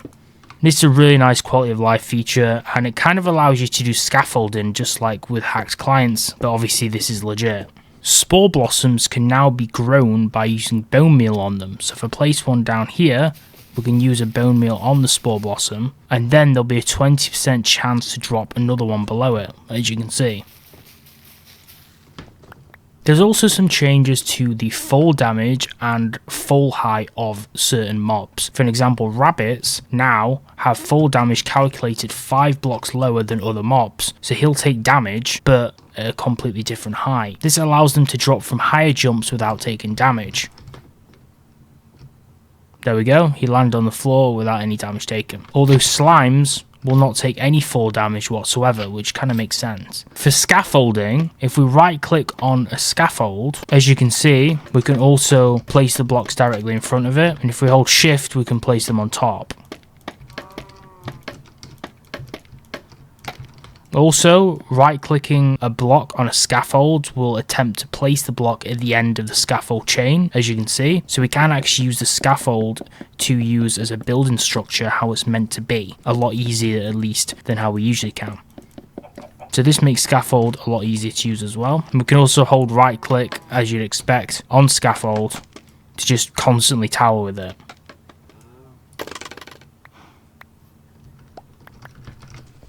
Now if we place down a chest here, what I can do is have a shulker in one hand and a shulker in the other hand, and then what I can do is I can shift right click a chest and then it will destroy the chest and it will give me a shulker box in return. So we can create shulker boxes with 2 shulker shells, 1 in each hand, and shift right click the chest. Now if you downloaded mods like Reap for Minecraft for simple harvesting, that's actually a feature within Quark. We can just go up to a crop and simply right click on it. It'll harvest that crop, and providing you have seeds or if seeds drop from it as well, I think it'll automatically replant it. So if you have hoe harvesting also enabled, you can also harvest a large area at once, which can be changed in the config. As you can see, we can right click with hoe and it does the same thing. Slabs can also be recombined into blocks in a shapeless recipe, so it doesn't even need to be in a specific shape for the recipe to make them. If we spawn a slime here to show you on top of magma, if a large slime dies on the magma block, it'll actually respawn and be turned into magma cubes. So a normal overworld slime can die and then turn into its nether variant. I guess this is another way of just infecting the nether and spreading it in the overworld. I wonder what happens if you just kill the normal nether slimes on top as well. Well, they just obviously multiply. Nothing fresh, I guess. The next one's an interesting one. If we take a name tag and put a name on it, and then let's spawn a snow golem and name that, and it has a name, named snow golems, which are equipped with a pumpkin, will drop a player head with the same name as theirs if they're killed by a witch. I guess we can't really force it to fight. And you can also head over to the website in Minecraft Heads to find some pretty cool ones you can use with the names too. More info on the Quark documentation. Sponges can also now be placed directly onto water without needing to place them on the side of a block. I'll just make this water a little bit deeper to show you that. As you can see, I can place it directly on the water. It's a little bit easier to show you if we're in a deep ocean biome, but you get the idea. Horses will now also swim in water while being ridden. As you can see, it's going to rise up to the surface. Yet again, it's easy to show you in a larger body of water, but you get the idea. It'll attempt to swim and float on the water instead of sinking and force dismounting the rider like it does in vanilla, which usually just is really frustrating. There's also a range of new utility recipes Quark adds to the game with some tweaks that help improve crafting in general. For example, 8 logs can be used to craft directly into 4 chests instead of 1. Wool of any colour can be re-dyed to create a different type of wool. So instead of using white wool with a dye, we could even use orange or pink wool with a blue dye to create blue wool. Stone tools can also be crafted with any type of stone, not just cobblestone now, which means if you're in a completely different biome, it's easier to acquire early game tools. Both dispensers, repeaters, and minecarts get recipes that combine both steps of crafting into one. Coral can also be crafted into their respective dyes, as you can see. Also, cookies, paper, and bread can be crafted in a 2x2 crafting grid as a bent recipe. And also, raw blocks of ore can actually be smelted to then obtain a block of their material. This takes 9 times the time, but if we would smelt a block of raw iron, for an example, it would actually give us a block of iron, not just iron chunks of the ore itself. I'll just show you the recipe here as an example because it takes so long. Since it's 9 times the speed it requires, instead of 10 seconds it'd take 90, which is why it's moving so slowly. As you can see, here's the iron block from earlier. Also, charcoal can actually be used as an alternative way to craft black dye. Also, if you brew dragon's breath, it consumes the bottle so it doesn't gum up the system. Also, torches can now be used as fuel in the furnace, which smelts 2 items each. And also, the composter now supports placing rotten potatoes and rotten flesh in it. This will be great for anyone exploring woodland mansions or modded structures. If you have the unfortune to run into an evoker and it summons vexers, luckily now the vexers will actually also die, when the evoker itself dies. So kill the master, kill the minions. That'll stop them from flying through the walls at you for like 10 minutes. Now the next one, I'm not sure how to think about this. It kind of seems like a bit of a stereotype, but villagers will now follow emeralds. So if you hold an emerald block, not emeralds, brokey, you need an emerald block. If you hold an emerald block, not an emerald, then all the villagers will come stalk you and run after you because they want the shiny things. Providing you're on normal mode in your world, which we are, zombie villagers will now be guaranteed to spawn if a villager is killed by a zombie on normal mode. So if I spawn a zombie, and hopefully it'll kill some villagers, maybe I need to spawn an army around this guy, because they will run away. In fact, sorry villager, but this is the only way. You'll see, we'll wait for him to be killed, and then he should respawn as a zombie villager. There we go. We now have a zombie villager, except what good is he going to be because he's trapped in a pit? I guess they can cure him more easily. This is also the default behavior on hard mode, and it's usually only a chance of happening on normal, but with this, it's a surefire way it will always work. And now I'm going to cover the final section, which are the world features of Quark. There are some other sections like oddities and friends, but these are added via extension add-ons, which I won't be showing because this is just for the normal vanilla Quark mod. There's a new wood type called Ashen. Ashen wood is a new wood type which is obtained from ashen trees. Now ashen trees don't generate naturally, they actually have to be dug up by sniffers to get the saplings. Luckily for us we can spawn it because we're on creative mode, and I'll show you what the tree looks like when it's grown. It actually looks quite nice. Now, before version 1.20 of Quark, you could find ashen saplings in ancient cities, but this is no longer the case, as I just explained. Now, ashen trees are useful because they also drop a brand new food item. So I'm going to show you this. I think we have to break the leaves for it. Luckily, there's a lot of leaves here because it's so high up, so we've got a lot to break. There we go, we've dropped a sapling. There we go, I think that's the fruit. Here we go, enchanted fruits. So these are the new food that are dropped by the ashen trees. Azalea trees also grow with a pretty new wood type. As you can see, this green colour. This can be used for all the normal wood recipes, including the green variants for most wooden blocks. As you can see, you could make a cool enchanted forest or fairy themed builds with these. This also goes well with blocks like moss and Midori because it fits the whole colour theme of this wood type. So this would be a great complementary set of blocks to use if you're making builds out of these. Now in the outer end you may see new uncommon patches of chorus weeds and chorus twist blocks that will now spawn around here too. They have all sorts of different properties though, even if they look like normal blocks. For an example, they randomly teleport every now and then, and when doing so they have a tiny chance to reproduce. When trampled by a living being that isn't an enderman or endermite, they'll always teleport.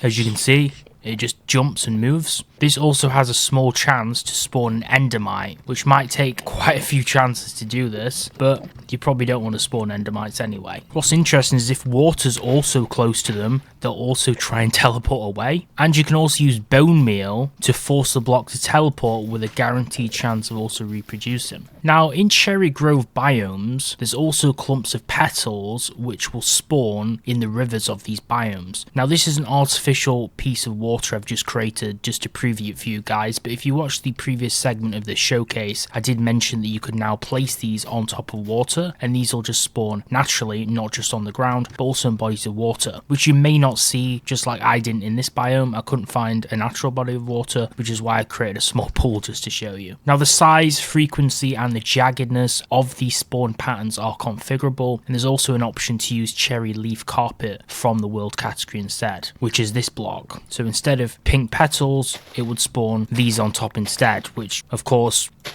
would appear like this. Corundum crystals, which are actually called corundum clusters, are these fancy semi-transparent light-emitting blocks, and these spawn in clusters above deep slate in any biome providing it isn't an ocean. These can be turned into pane variants, so in this case they're called sheets. So these crystals can be used to craft corundum sheet, which basically appear like glass panes when we place them down, and they can also be used to craft into coloured runes if that's enabled, which you can enable in the config in tools. They grow alongside the respective corundum random blocks, either naturally in a spawn or when left to grow, and they can also redirect beacon beams like I showed you earlier in the video. Now, if these are placed underground, they'll grow up to 4 blocks tall, and they'll emit some particles to let you know that they're growing. This growth can be prevented by using honeycomb, which is used to wax them, and the wax can be removed with an axe. As you can see, if we place down some corundum, we can wax it with honeycomb and we'll get the achievement wax on. Apply honeycomb to a copper block. This is obviously a reference to the Karate Kid with wax on, wax off. If you've seen the movie, if you know, you know. And basically this will prevent it from the block actually growing. Then we could use an axe and right click it and we'll get the other achievement, wax off. Scrape wax off a copper block. Now, rarely in forests and plains biomes, in plains it's even more rare, you may find flower circles, and if you dig in the center you may find some emeralds or diamonds. Now in this case, I'm not sure if this is one of those circles, because it's kind of a disorderly one, but if we dig down maybe we'll find something. Okay, this one doesn't have anything below it, but these are quite rare, so you might have to view a few of these biomes to actually find them, and you may notice there'll be a circle of one type of flower, like a daisy for an example, not always multiple flowers. Also, you may find uncommonly fallen logs within forest biomes, and you can find them covered in foliage. In this case, they're covered in moss, and they'll spawn as hollowed logs if these are enabled in your Quark options, which if we press shift, we can crawl through the wood and we'll get crawling in my bark, crawl inside a hollow log, which is probably a reference to the Linkin Park song where it goes crawling in my skin, right? Pretty sure it is. There's also a new underground biome called the Glimmering Weald, and this is found beneath y=0 Y level. This is full of lots of different fungal vegetation types and trees and plants, and it contains a new form of mushroom. So these are glow shrooms, glowing mushrooms which can actually grow upon deep slate blocks. You may also find a larger concentration of certain ores. For an example, we can see redstone here quite in abundance, and particularly lapis lazuli ore is supposedly spawning in bigger clusters here, and also a more common spawning of both stonelings and glow squids. So if you see any bodies of water in these huge biomes, you may notice glow squids, lapis, and lots of other deep slate ores. As you can see, there's a big cluster of lapis here. There's also a spawner here which spawns a ton of zombies at once, so you may notice that in this biome too. I'm not sure if that's specific to this biome. And here's some little bits of water, as I mentioned before. Stonelings are those mobs which I covered earlier in the showcase in the mob category, which carry the items. Skip to that timestamp if you want to have a look at those more closely and what they are. And if you want to actually find it with /locate biome, you have to basically be under y=0 or it can't actually be found by the game. Which also leads me on to the next point, that the spawner we noticed here, which spawned all of these zombies at once, about 5 or 6 of them, is actually called a monster box. Monster boxes are new types of blocks. They're just like a monster spawner, and you find them randomly scattered around in deep underground caves, and as you can see, they're not really restricted to spawning one mob type at a time. When you get near it, it'll spawn a few mobs randomly and then it'll break. So unlike a normal mob spawner where it stays persistent on the ground until you break it and then keeps repeatedly spawning new mobs, this one will just spawn a huge flurry of them and then it'll just crumble. The activation range for this can be altered in the config, which would be under the respective category. Currently we're looking at world features, so you go down to world and then find monster box, press edit, and from here all the options can be changed, such as the activation range. Now, monsters that you kill that are spawned by one of these blocks actually get an extra loot table tracked onto them, including some rare items like infested blocks, the ones that have silverfish in them. This zombie drops some cobweb, which don't usually drop, so that's also an indication that it's come from the spawning block. And also you might get things like ores or even an actual monster box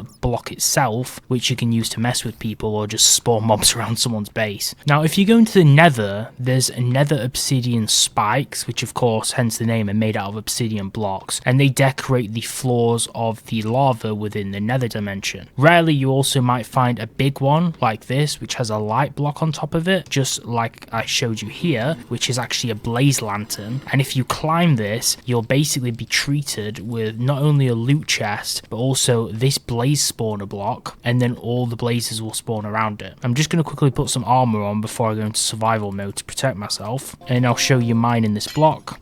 As you can see, this mines the blaze lantern, and underneath the blaze lantern, that will also reveal the monster spawner below it, and then we can break that, and then underneath that is actually the loot chest where all the loot's contained. It's kind of hidden, which is very smart because you might brush over that and not actually find it if you don't know what you're doing. There's some new stone types which spawn in the world. These are 4 new stone types which I've showed here as an example. So on the bottom layer we have shale, we have myelite, we also have limestone, and we have jasper. So most of these stone types generate within the overworld, whereas myelite generates in the end, which is very fitting because it's obviously a purple colour, and this is actually immune to the ender dragon. It also has a slight colour tinting property based on its position, so it shifts between several hues of purple. I do want to mention there's no more lava pockets that will spawn in the nether, and this applies to the hidden lava pockets which are encased in netherrack. So all those ones which catch you by surprise, they'll no longer spawn in the dimension at all. Now we're in a frozen peaks biome here, and if you watch my recent video on the fossils and archaeology revival genesis mod, you'll notice there was a block in that called permafrost. That same block has been added now in Quark, and this is a block which spawns together with packed ice underground. As you can see, this is permafrost next to the packed ice, and this is only found in frozen peak biomes underground along these layers. And basically this can be turned into these nice looking bricks. It can also be turned into stairs, slabs, vertical slabs, and brick walls,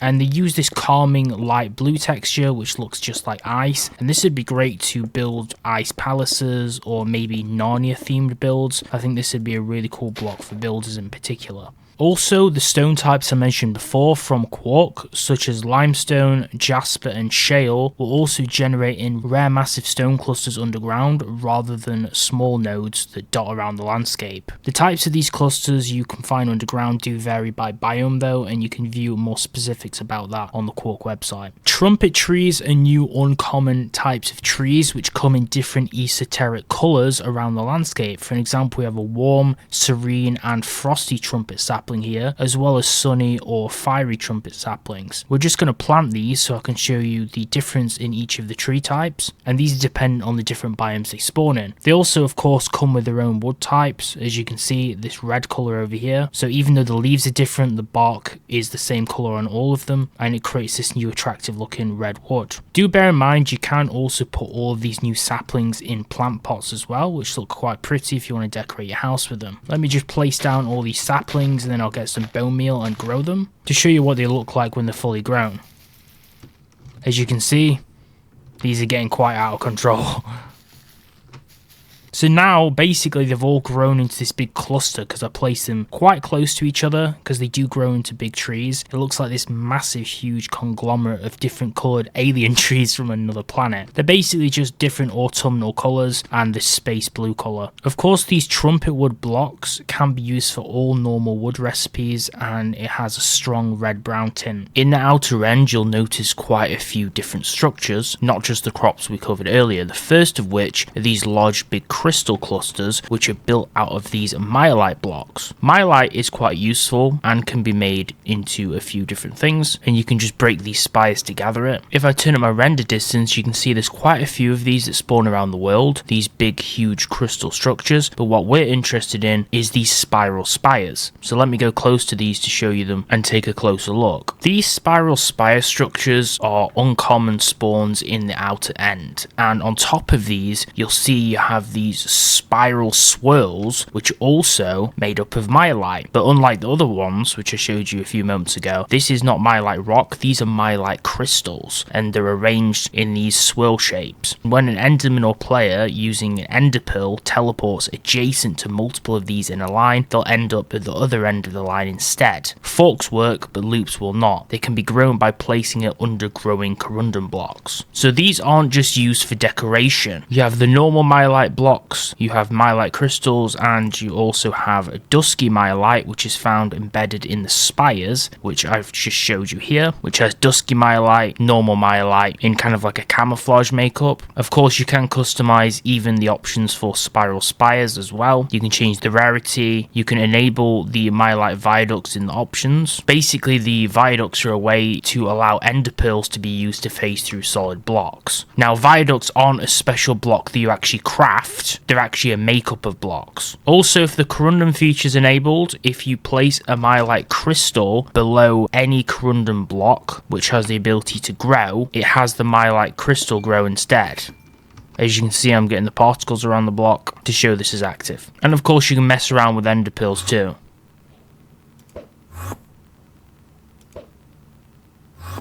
So for My Light Viaducts, they redirect ender teleportation like with ender pearls or endermen actually teleporting. If an ender teleportation would result in a target being placed on the edge of a My Light Viaduct, this said entity, player or mob would instead end up on the other edge. So these are some examples. Basically they have some rules applied to determine where a teleport would end up. So viaducts longer than 24 blocks or that would cause a loop are illegal, and they'll just have the teleport go through as normal, as is the case with this third one, which doesn't really do anything. Whereas on a fork, such as the one in the middle, the destination is chosen randomly. It's also possible a fork can lead to an illegal viaduct on one side and a legal one on the other side. The results are handled independently. For example, a fork with an illegal loop on the left and a normal end on the right has a 50% chance to teleport to the right and a 50% to leave you at the start. And we can also move these with pistons as well. As I mentioned before, I'll leave the link to the Quark documentation. I'd recommend reading about viaducts on the website because it explains it a little bit better. And that was the Quark mod showcase. Hopefully this video helped you. If there's any new features which I missed, please do comment them down below. If there's any questions you have about the mod or things you don't understand, please ask about those too. Smash the like button and subscribe if you want to see more Minecraft mod showcases and mod pack videos, as well as top 10 lists of mods and mod packs. You can also check out my website linked in the description down below. If you've got FPS problems, if you're on a low end PC and you're dealing with lag on Minecraft and you want the game to run quicker, I do have a mod pack called Smoothcraft which you can download on my website. I also have a link to the best hacked client for Minecraft on servers and single player, which have mods like X-Ray, Fly Mode, and tons of other mods that a lot of the modern clients don't have, so you can check that out too. You can also check all my Minecraft mods and mod packs on my website, and check out these two videos next to continue watching the videos on the channel. See you soon.